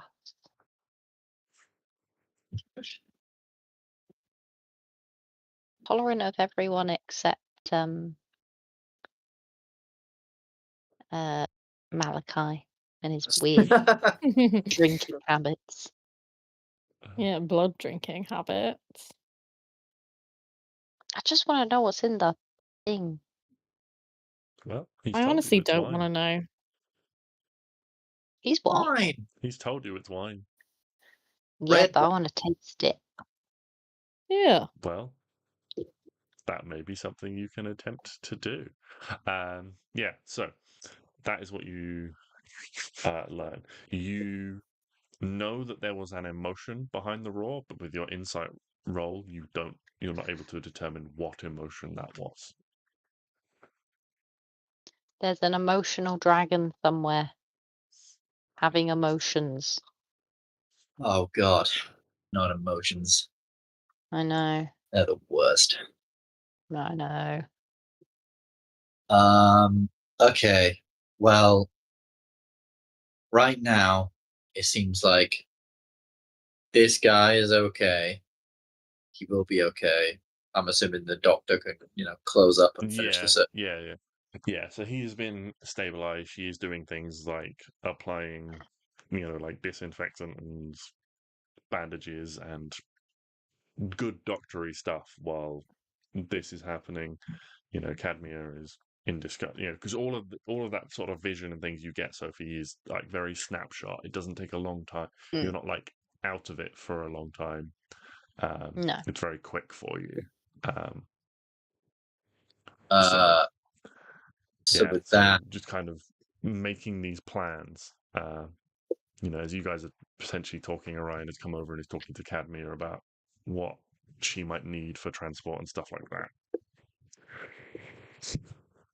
so I guess the plan from here then is take. This feels like it takes precedent over taking the blacksmith's guy back to the other town. But we're going to the other town anyway. It's in the other direction. Oh. Yeah. Like we're here, Corfoster's here, the other town is here. Wait, I thought she wanted to go back to Fenfold? Yeah. No, Fenfold is the smaller, like, farming town that you pass through on your way to Shackleton. Sorry, I thought that's where she said she wanted to go. Do No, she apologize. wants to go to the city. So I'm wondering Oh, if big city. Because the city will have an outpost for the Order as well as airships to go where that she can use to get to their capital, the Order's headquarters if necessary. Because either Cadmia will be tasked of taking this thing, or someone else from the outpost will. But she is heading back to their headquarters anyway, because she still has the torso of her Warforged companion that needs repairing. So that is where she was headed anyway, which is why she was headed to Corfos to get an airship. So I'm wondering we've taken care of the bandit problem. Maybe it's not the worst idea to let him head back to his town on his own while we go to Corfost. Because Fenfold is a couple of days away. So it'd be basically a couple of days going to Fenfold, then a couple of days back, then so that's like 4 to 5 days of wasting just by going there to deliver him and then coming back here and then start. What will we be getting in return for getting him? Or were we getting nothing? I can't remember. So there was some. I'll have to check what it was, but there was some gold that was a reward, and also you'd got some plants for Old Larch to exchange for potions as well. Oh, did you need the potions for your schooling stuff? I've got some of the ingredient stuff. No, we got we got the potions. He gave us the potions, didn't he? I think you bought them from somewhere. Oh, did we? I can't remember. But yeah, this was. Yeah. Sorry. He offered you potions in exchange. You might have bought them from him, but he offered you more in exchange for these rare plants that he was looking for. Yeah. Which we haven't done anyway yet. So. You found a couple of them. It was kind of If you want to think of it in terms of video games, this is kind of the like repeatable quest. So it's like We'll if come you back had, to this quest. you know, if you Yeah. have this, you can turn it in and get this reward. Okay. We'll Yeah. come back to this one.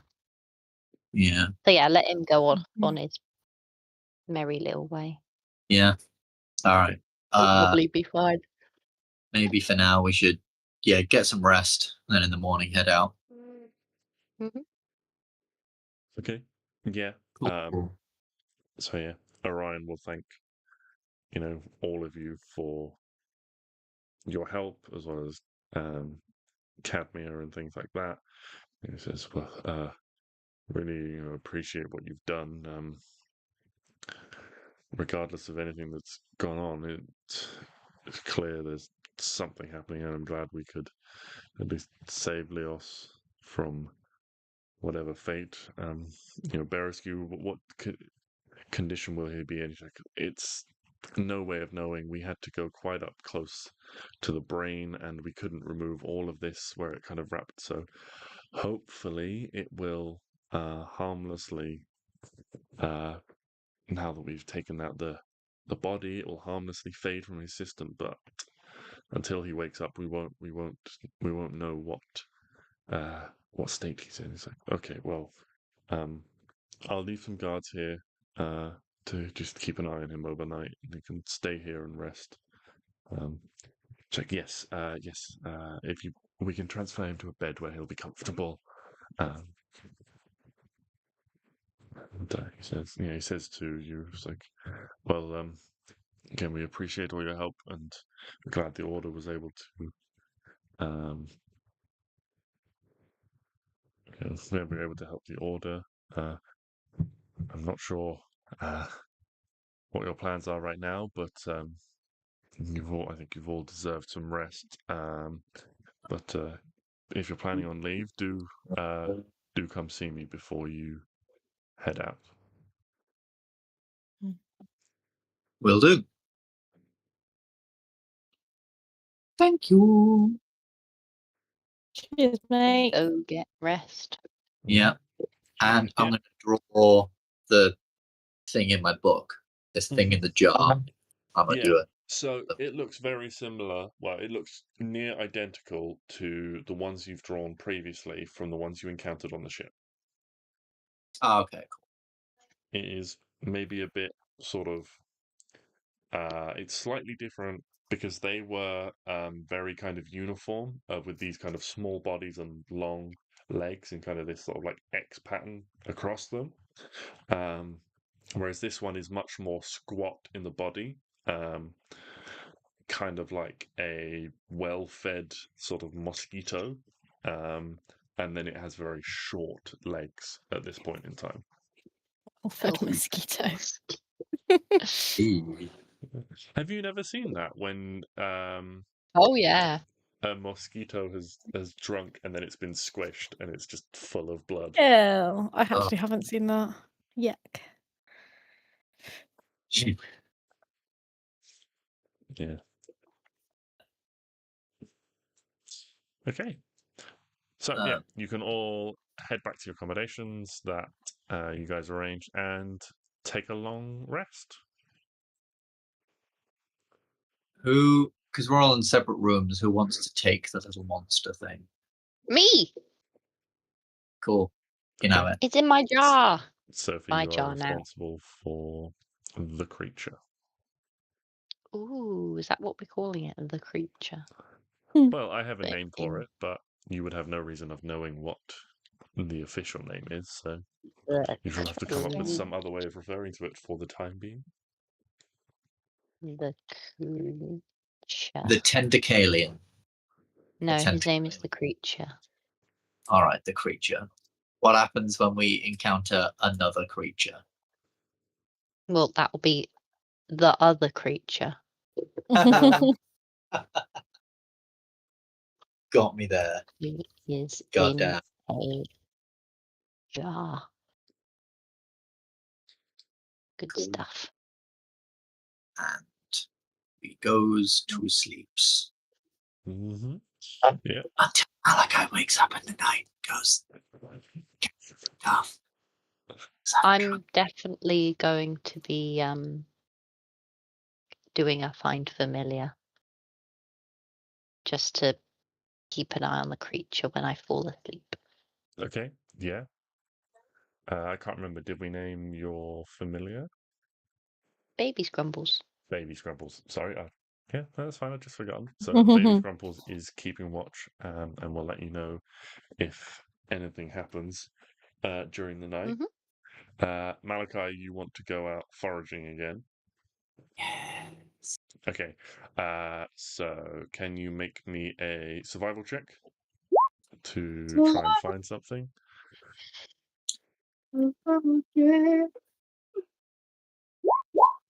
Oh, it's a 23. goodie. It is good. So you have your choice of small, medium, or large prey. I'm going to say just for simplicity's sake. He's going for large prey. Okay. Good. Can you make me an attack roll then? With anything? Yeah, with anything. I guess. So, I'll go at it. so basically, the way I'm kind of running this in my head is the survival check is kind of how long it takes you to find something. If the survival check is lower, then it also limits potentially what you can find. And then your attack roll is kind of how long it takes for you to defeat it and harvest it, essentially. Because those things will influence whether or not you're likely to get exhausted. Yeah, that's fair. And, yeah, I guess. Something small is very easy, medium, and then harder. 20, yeah. So no problem at all. You are able to fully fill your wineskin and make it back in time without risking exhaustion. Whew. Sweet. Go side of the building. Is anyone doing anything else other than long resting? I did some homework. Mm-hmm. Yeah. Other than that, no. Okay.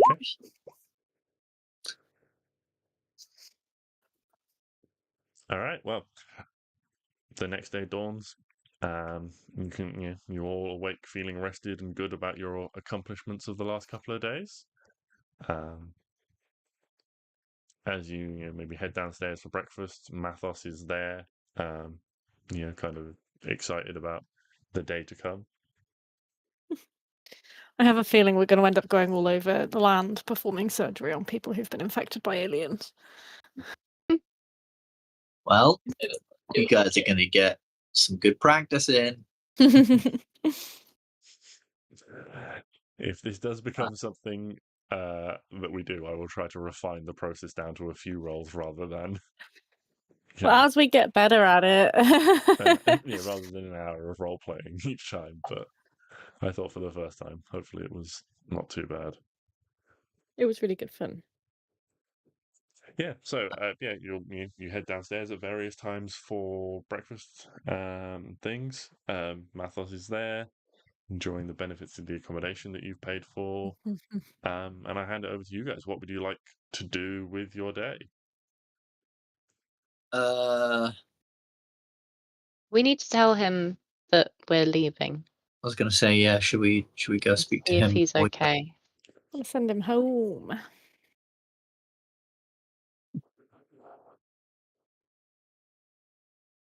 Yeah, so we need to speak to Orion and tell the guy that we're sending him home on his own. Yeah. And make Cool. sure he's okay with that. Do we not have to go with him to get our reward?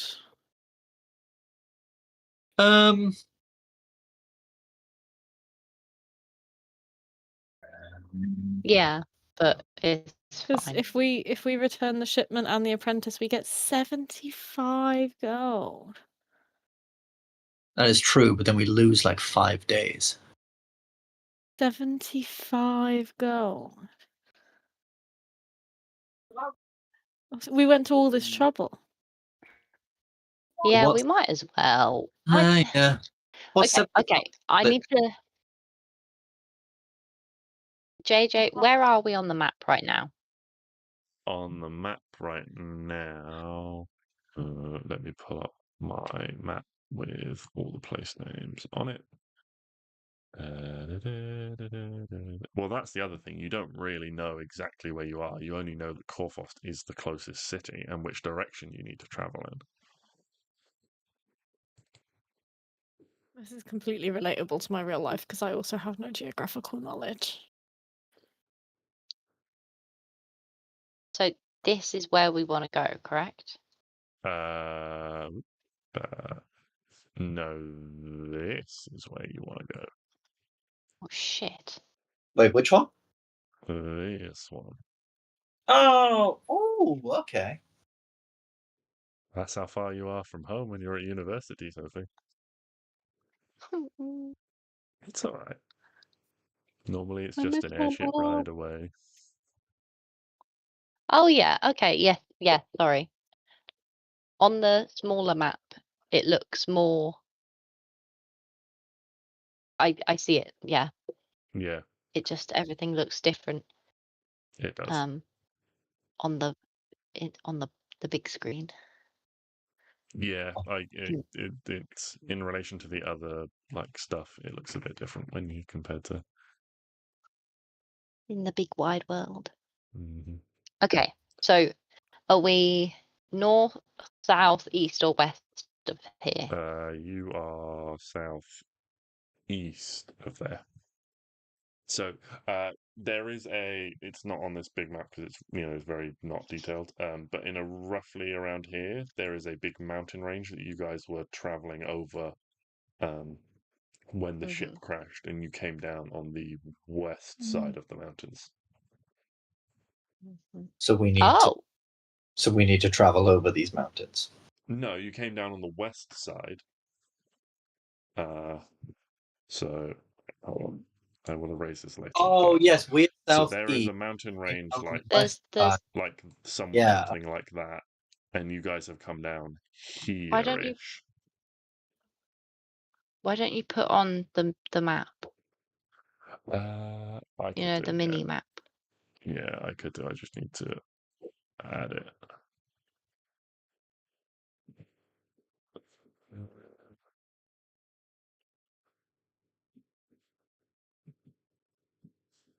Because it's a very good mini map. I enjoy it greatly.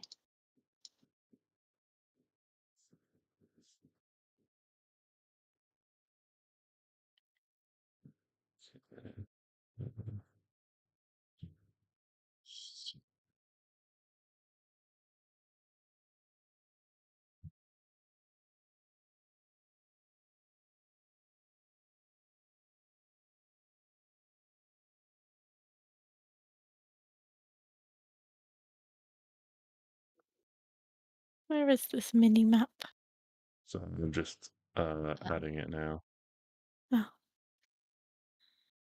It's also in the map section of the Discord. This one might not be. I see. Oh. Is there more details to this map? So I'm just trying to size it up. Okay. All right, that should be enough for you guys to get a general sense. Nice. Oh, this one's more detailed. Nice. This is the That good makes stuff. more sense. So we're here. Yeah, you're Yes. in somewhere between the Gia Mountains and Corfost. Fantastic. Okay, this is helpful. Okay, so let's just pretend this is where we are currently. This orange circle I have made. Yes.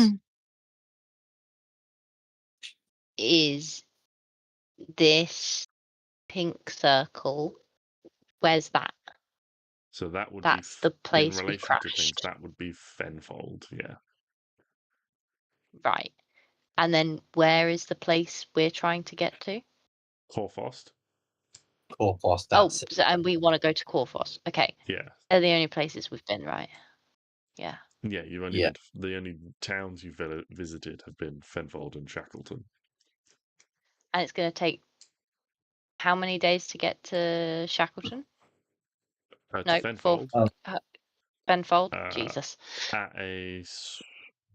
because the bridge is out, it is a longer route at the moment, and it takes 3 days by Okay. road. So So And that's that how a much? route that Mathos will have to take because he has the cart with the supplies. Yeah. And how long will it take to get to Corfost? Corfost, I believe, I can't remember if I distanced. Let me just check my notes.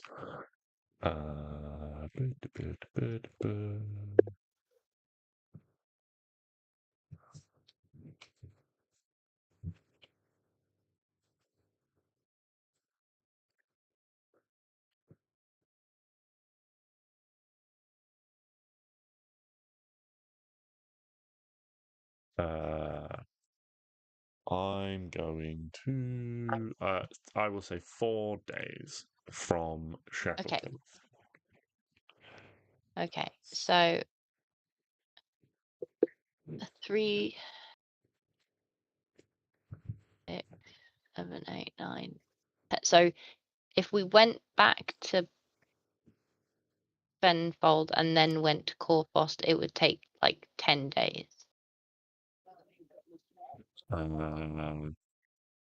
Yes. Assuming no other things happened along the way. Yeah, so we don't get waylaid into something else.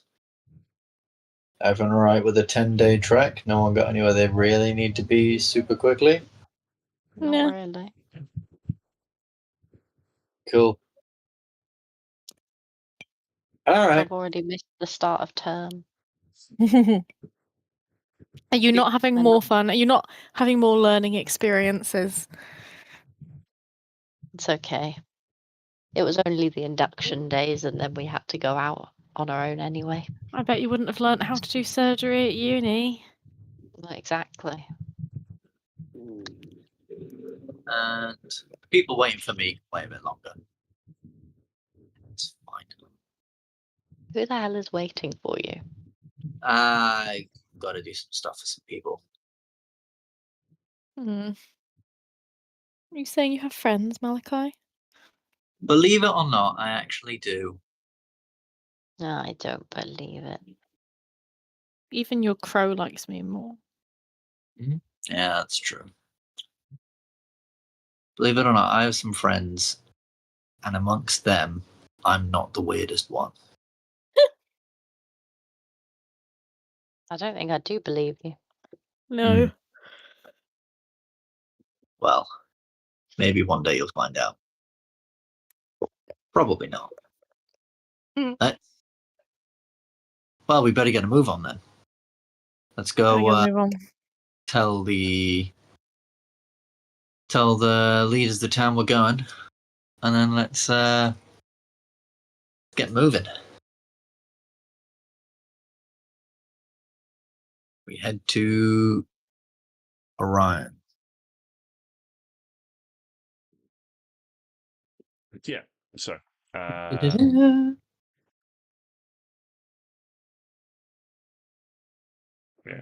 So you. I'm assuming you explain your plan to Cadmia as well.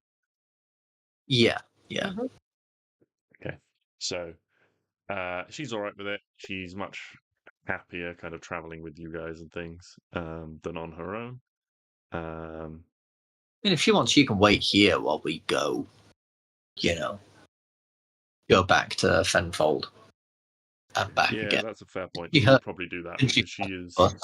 not fully recovered from her injury. She's kind of moving normal and things like that now, but she's still got a little bit of recovery to do. So yeah, so she will probably do that for the time being.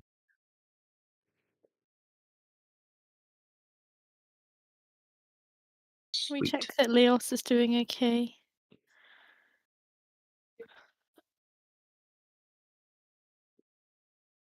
Yeah, you can check in on Leos.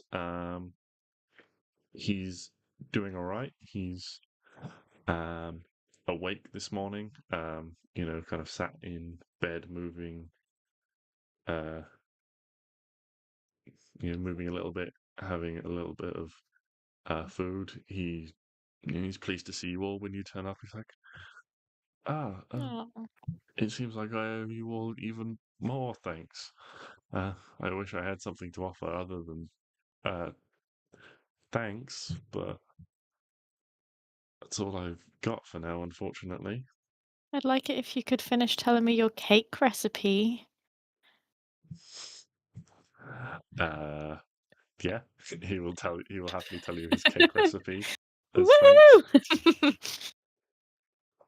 Write it down. Write it down. I'm writing down the cake recipe as he tells me. Mhm. Okay. Yeah, he's very grateful, but as he says, he would like to be able to offer you more, but at the moment he doesn't really have anything to offer as thanks. Literally has nothing to his name as his home burned down and his business burned down. They're not going to execute him anymore, right? It seems unlikely, is the impression you get. Thank goodness. God, Yeah. he's so awkward. He's been through enough. Yeah, the discovery of this creature is enough that it can be blamed for everything that happened. Good. Whew. Look at that. And they were just going to kill him. We're the saviors. We're so And then I good. never would have had his cake recipe. Yeah. Yeah. Mm. So God, that would have been bad. yeah. But yeah, so you can prepare to make your way. You go to see Orion, and he is meeting with, what is her name? Oh god, I need a better way of organizing these things. Does anyone remember the name of the head miner? I feel like I wrote it down. Yes. First one to Yes. find it gets inspiration. Head Cassia. of the mine. Pythia. B said it first, so yes, B, you can have inspiration. Tesia, yeah, so the two of them are kind of in discussion, and when you go to meet them, they greet you warmly, like, good morning. It looks like you're preparing to head off. But yes, before you left, we wanted to thank you for what you've done. It's not much, but we have a small fund that we keep independent from the town governance to help look after those who are potentially injured and things like that in the mines or out and about in the woods and things. And we've managed to, although we can't officially reward you, we've managed to draw some of that down for you. And he will present you with 50 gold for the group. Thank you. Is that what? That's 12 gold each. Probably. Sounds right. Something like yeah. I bet they wish they trusted us to do their guild quest now. Oh, raking it in like well. That's because you keep looting. How many golds do you have? How many golds does who have? Anyone. Everyone. I got some gold. I have 100. Over 100? I have 51. I have 68. Oh, I also think I Damn. need to distribute it and I need to go to the bank and get some change. you Because I have probably nothing No. else. No, it's okay. You definitely don't need change. So I am not bothered by what denominations you have, and we don't do carrying capacity and things like that, so don't worry about it. You know, that is a level of micromanagement that I'm not interested in doing.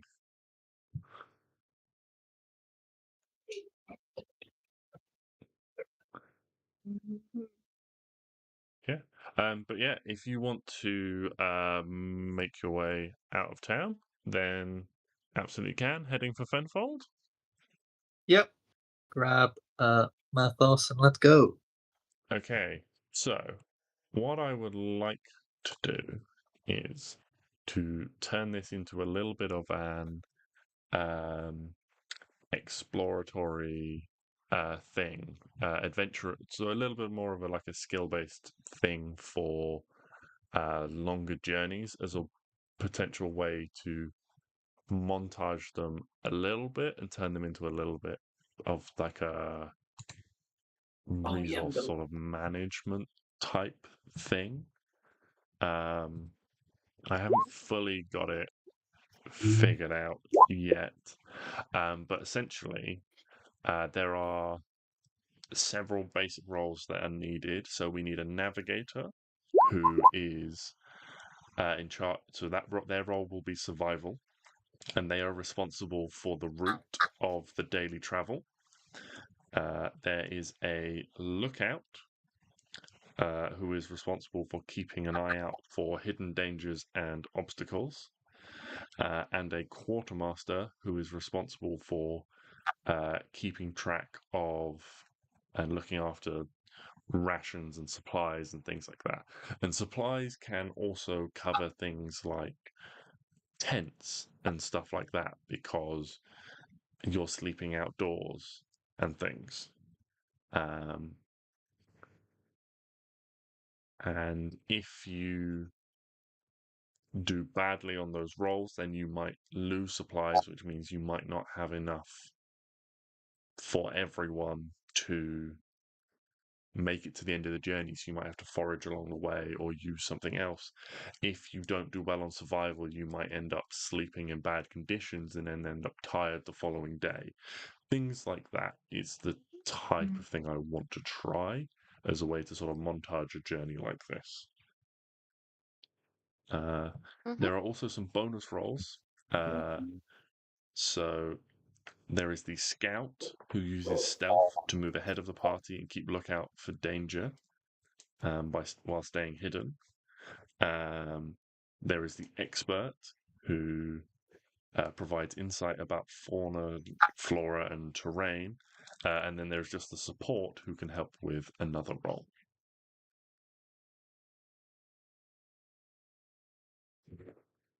I want to love look for flowers. fauna and flora. Oh, we both want to look for fauna and flora.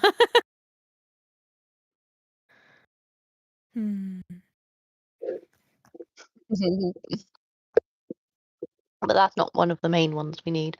Was there only 3 main ones? Yes. At the moment, So I guess I don't, three wanna, main. I don't want to make it too involved, but I would like there to be enough options so that everyone What can were have the- something to do. What were the checks for all of them? So there was survival for So the navigator route was survival, person. and that will also Yeah. determine things like how well your travel goes. So if the survival check is bad, you might get lost. You'll be more likely to wander into danger and things like that.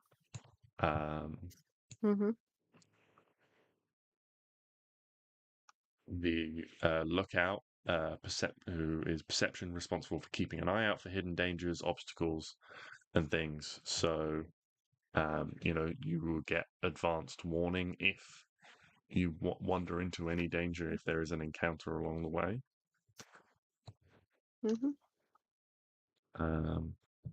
and then the quartermaster is responsible for keeping track of the party's rations and things like that. So if they do a bad job, you might burn through more rations than you need. And rations doesn't necessarily just mean food. It also covers things, as I said, like tents and other things of that that that you might use if you've got suggestions. Like if you guys were like, every time we travel, we want to travel in a covered wagon, then that would come under rations, and it would add to your rations, and it would be a non-perishable resource. Okay. Hmm. I'm sorry, what was the check for that one? So that would be athletics, because it involves dealing with all the supplies. Okay, well, I should not do that one. Yeah, -2. -1. Okay, I am not party bag holder. I do have a +5 in both I'm just 0. survival, so I don't mind doing. Okay. So maybe Okay. that should be Zaddy. Yeah, I have a +5 in those two. I've I got, have +2. I've got +4 in both those cells. So Sadi takes 1 and Sophie takes the other. And then can Malachi do the athletics one? I can do Okay, athletics. he's I'm good. not promising I'm very good at it. I got +3. I mean, was- that's better than the rest of us. And I'm supposedly That's more than supposedly proficient. But yeah, I can take that. No problem. Does that mean I can look out for animals? Yes. Yes. And Sophie Yes. can look out for flowers. Can we share that responsibility? You are So perceived. someone Yeah. needs. So the I first do three. the So the flowers. navigator, lookout, and quartermaster are required roles. Yeah. So then either you could be someone could help with that,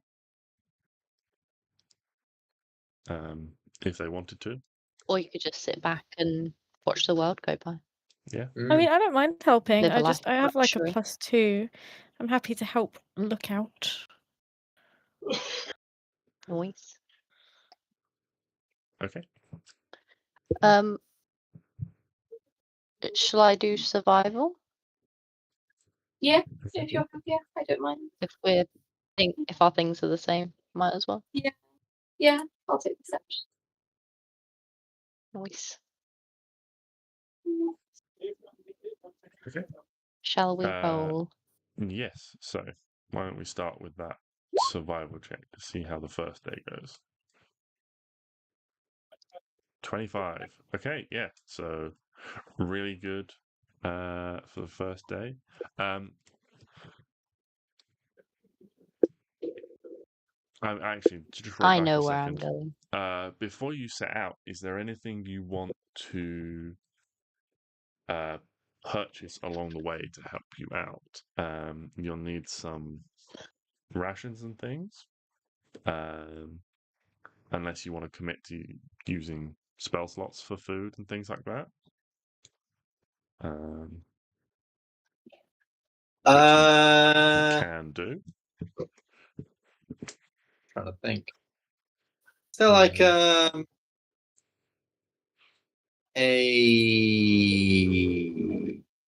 what am I trying to say?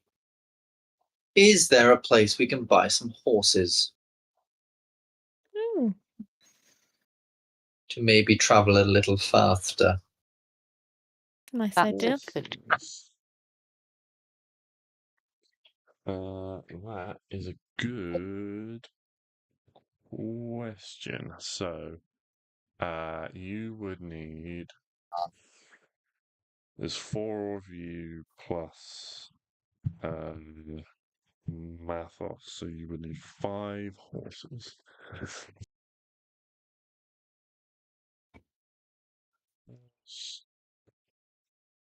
How does one find out the price of a horse from this book?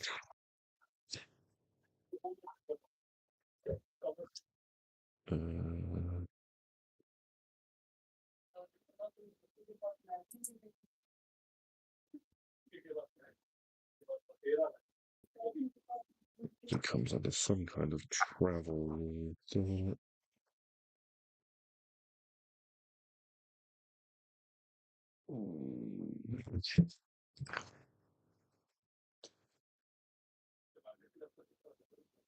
Are you looking up how much is a horse? Yes.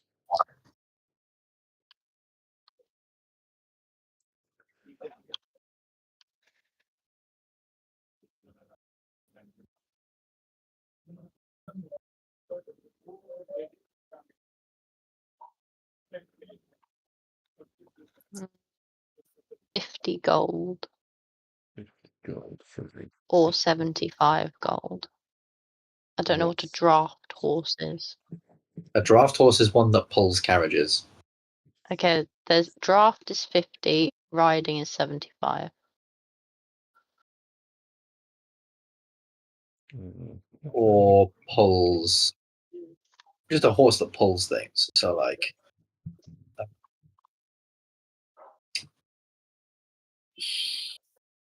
Plows and stuff.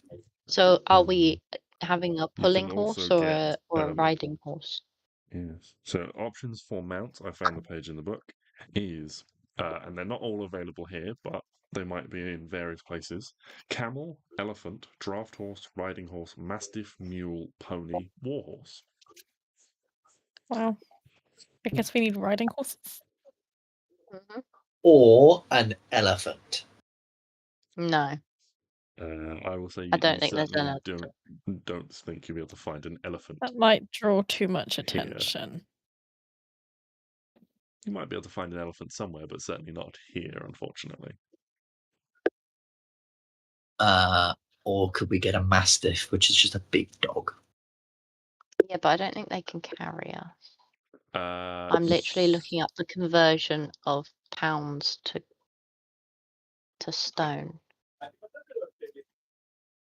Oh, it can carry don't worry about that. 13.9 stone. Well, it is a dog. I did want to make sure it could, Yeah, don't worry about it. The strength. It's about the size. So a mastiff is, I believe, a medium creature, so it can only carry a small creature. I'm a small creature. So Mira could ride a dog. Fuck yeah, I want to do that. I want a dog. And like, you're just on the outskirts of town, you see a halfling druid riding in on a dog, Hell which she can pick up yeah. and tell how much it weighs. Except it's like a thing where like you're gonna have This to like dog. go with it and sort of like deadlift this dog. This dog is 25 kilos. If I leg press it, it's probably easier. Yeah. But no, so okay, so say we got draft horses. That would be, I mean, What we if it probably just should get. led on your arms? Do you have to pick it up? I think we all buy our own horse. I really would like a dog. Is that an option? That Yeah, I well, would yeah. say Yeah, yes. yeah, Dog yeah, is yeah. an option. I can't And wait it's to cheaper. name it. So you get a Literally. dog.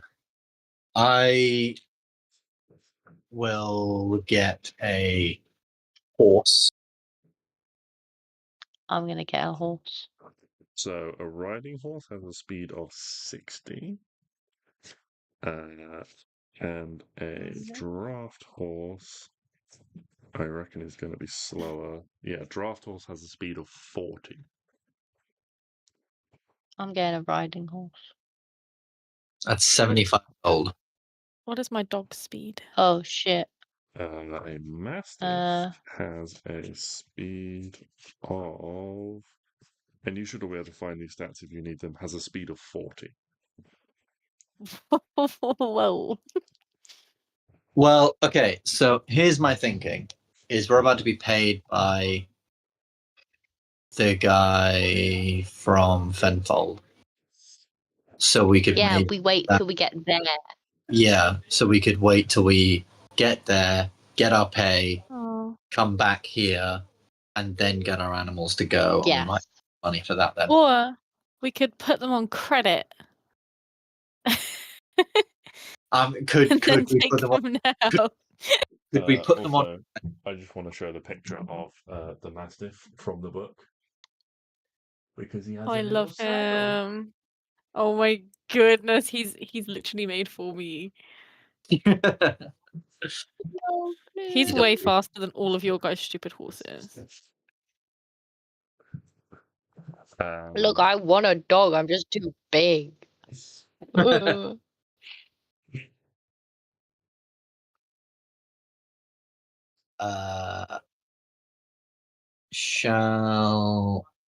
Yeah. So should we do that then? Let's So let's you get a guys move in waiting the until you groove. get back for the journey Yes. from Shackleton to Corfost Yeah. Yeah. to get mounts. Okay. Okay, let me just log this. Okay, right. So you head off. Sophie is kind of leading the way, choosing your route, picking your path, and it goes pretty well. You know.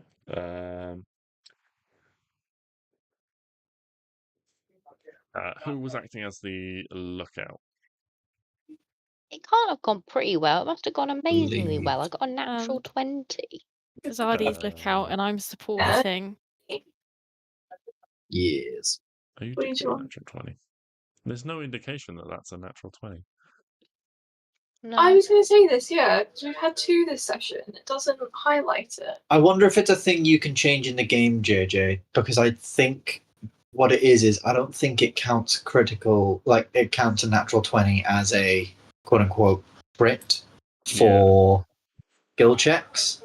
So it's not showing it, it's just showing it as a normal sort of check. Yeah, I might be able to. I'll have a look at that afterwards. Yeah. Okay. Is there a section now? Yeah.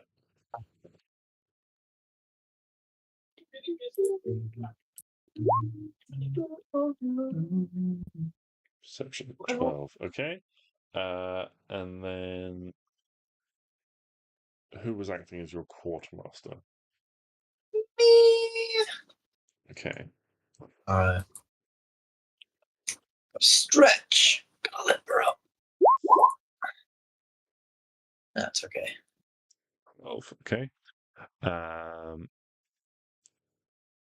So this is a 3-day journey.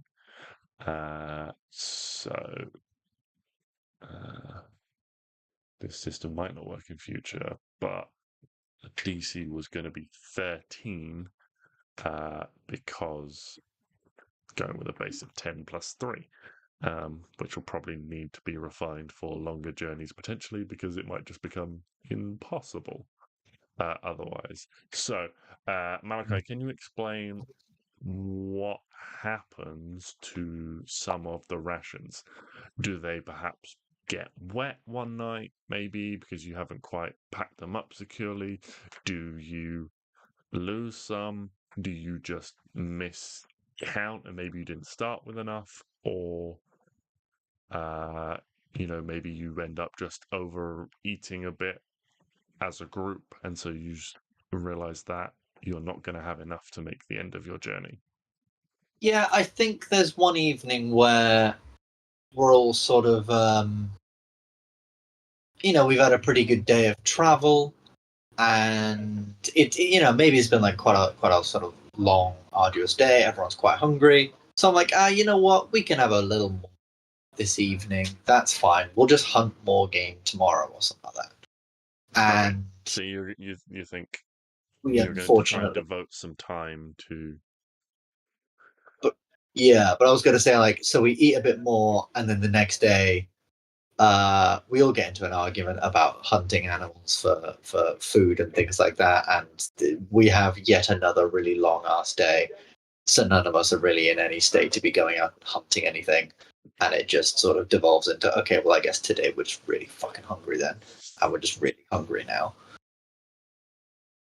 Okay. Mira, Accept. was there a particular bonus roll you wanted to try and fulfill? I would like to investigate the wildlife. Okay. So that would be just a nature check. Oh, I'm An crap at my 11. job.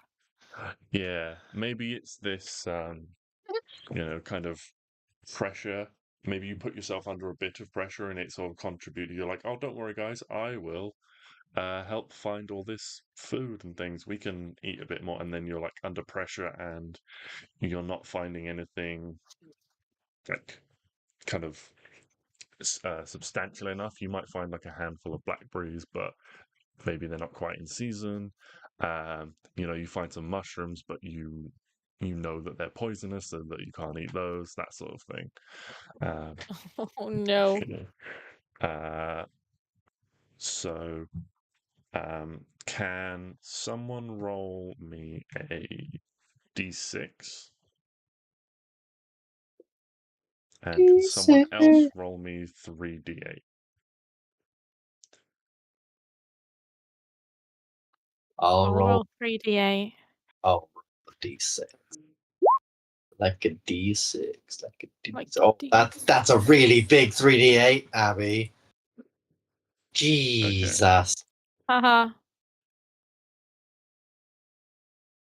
So,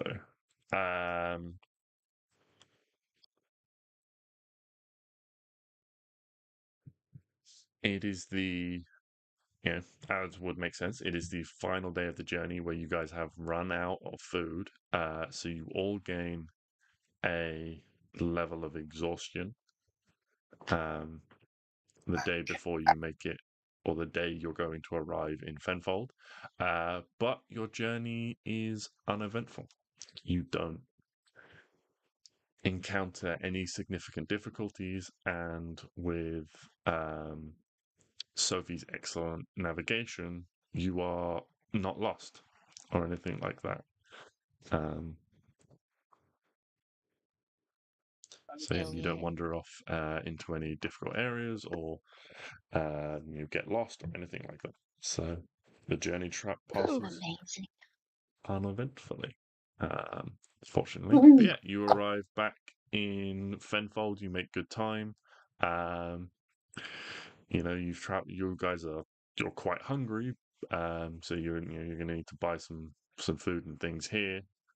And you're a little bit kind of exhausted from kind of lack of food for kind of a day or so. But a night's sleep here, and you'll have you're confident you'll have no ill effects. Mm-hmm. This is good news. Cool. We return the boy. Mm-hmm. Yeah. Here's your So- apprentice. Who is a boy? Yeah. So Well, Mathos is very pleased to get back. And you take him He over. him. And there's several. You attract not like a crowd, but a few people are kind of like, as you're going by, going, "That's Mathos. He's back. He was missing. I didn't think we'd see him again." Just as you're making your way through the streets, following the smoke trail in the sky and the sound of the just gentle ting of the forge. But yeah, Hippolyos is very grateful to you. This red dragonborn blacksmith greets Mathos, very warmly. The two of them share a hug. He's like, "I was worried that I was going to have to try and find another apprentice." And yeah, and that sort of thing. They share a nice reunion. Kind of starts asking him about what happened and things like that. And he's like, "Oh, well, that sounds terrible. You should, take a couple of days and find your feet again. He's like, and Mathos is like, no, it's fine. I had these people. They looked after me on the road and made sure I was. We had somewhere to stay in Shackleton and stuff, so I'm all good. He's like, well, don't rush it, but if you want to, come back to work, then it'll be good to have you on hand again, um, and things like that. And yeah, you get your reward, Woo! Which is so for recovering Mathos, you get 75 gold. What's that divided by? You did 4? say that earlier on, didn't you? Yeah, well, 75 divided by 4. 18.75. 18.75. How do I add 0.75? 7 silver and 5 copper. Correct. Copper. 3, 4, 5, 6. How many? Wait, what did we say? Stop counting. You're putting me off. 18 gold, 7 silver, 5 copper. 18.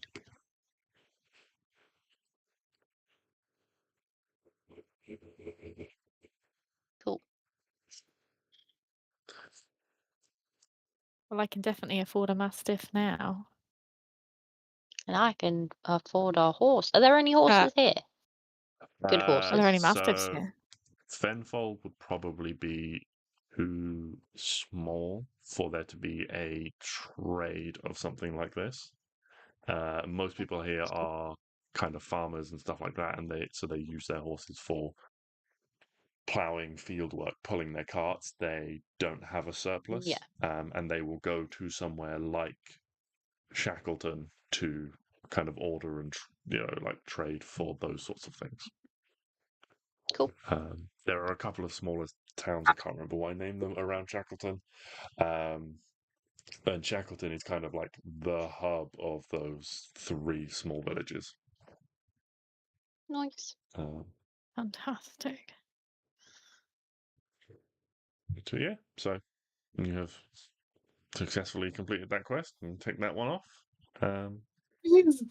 What next? Are you heading back to Shackleton? Yep, Mhm. back to Shackleton. Let's go get some animals. Pick up some animals. Okay, so you'll need to buy some rations for the journey. Which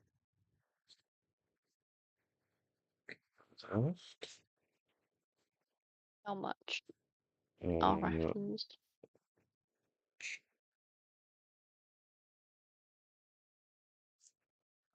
just looking for the right page. Where is it? There it is. So, it depends what sort of life you would like, basically. You can spend anywhere from 1 silver to 10 gold. Hold on. Okay. So, I'd if like you want to. I'd a like to. squalid existence, that is 1 silver piece. No, Is thank the you. bare necessities, and might expose you to unhealthy conditions and opportunistic criminals. Poor is 2 silver. You spend frugally for your necessities. Modest is 1 gold per day, and you support yourself at an average level. Comfortable is 2 gold per day. You spend modestly for your necessities and enjoy a few luxuries. Wealthy is 4 gold per day. You're accustomed to the No. finer things in life and might have servants. This is generally about lifestyle, but I thought I'd translate it to, how much do you want to invest in good quality rations and the fancy jam and that sort of thing, the nice ale. And The then mini jams. there is also aristocratic, which is up to 10 gold per day, which would be, No. the top shelf wine you take with you as your, supplies and things like that. I would like to be modest or comfortable. Yeah, so 1 or 2 gold per day.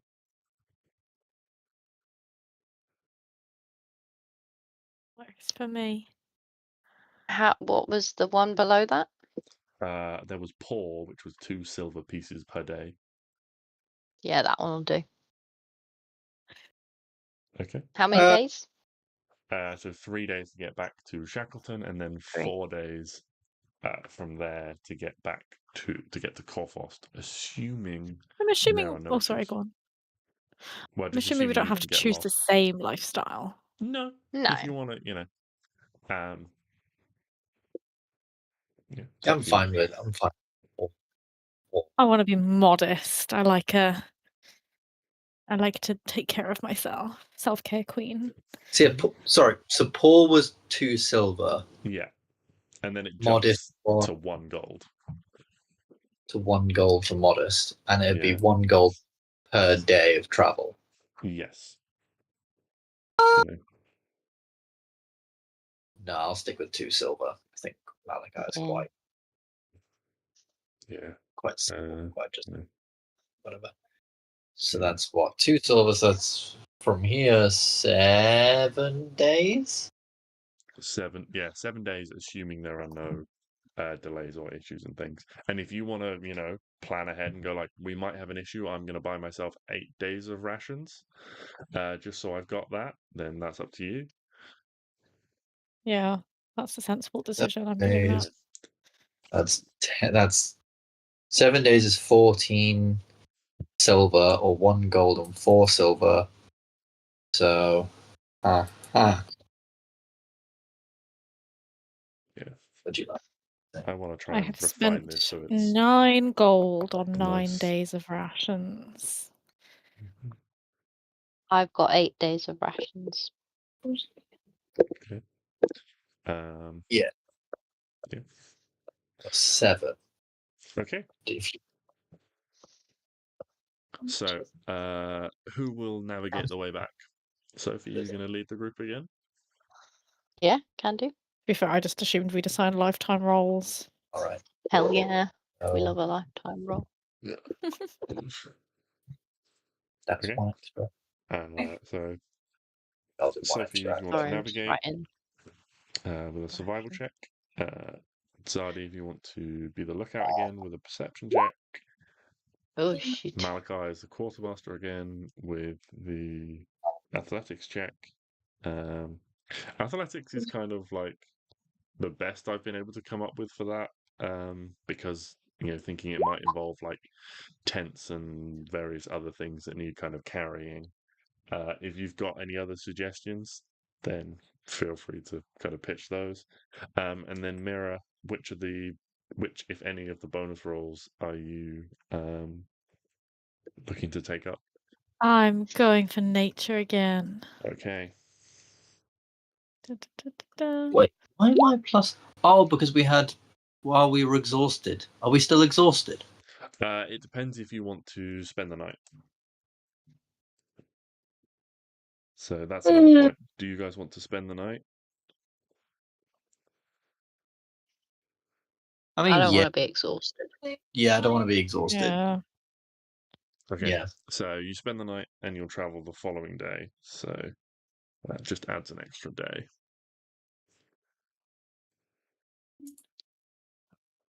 Okay. What do you? Survival's not good. Malachi, can I get your check? Yeah. Chantal's just looking at something a second. Yeah, no worries. Oh no, that's not what I was thinking. Oh, right. Okay. Yes. So if we've spent the night, then yeah, I'll get rid of my exhaustion. Yay. And that puts me back on that. And then I can roll +3. 16. Okay. So you have good management of your resources. Also, Zardi's roll was with exhaustion, which is -2, so technically that should be a 14. Okay. Sophie was your roll. With exhaustion. That's actually it doesn't matter even if it is a 10.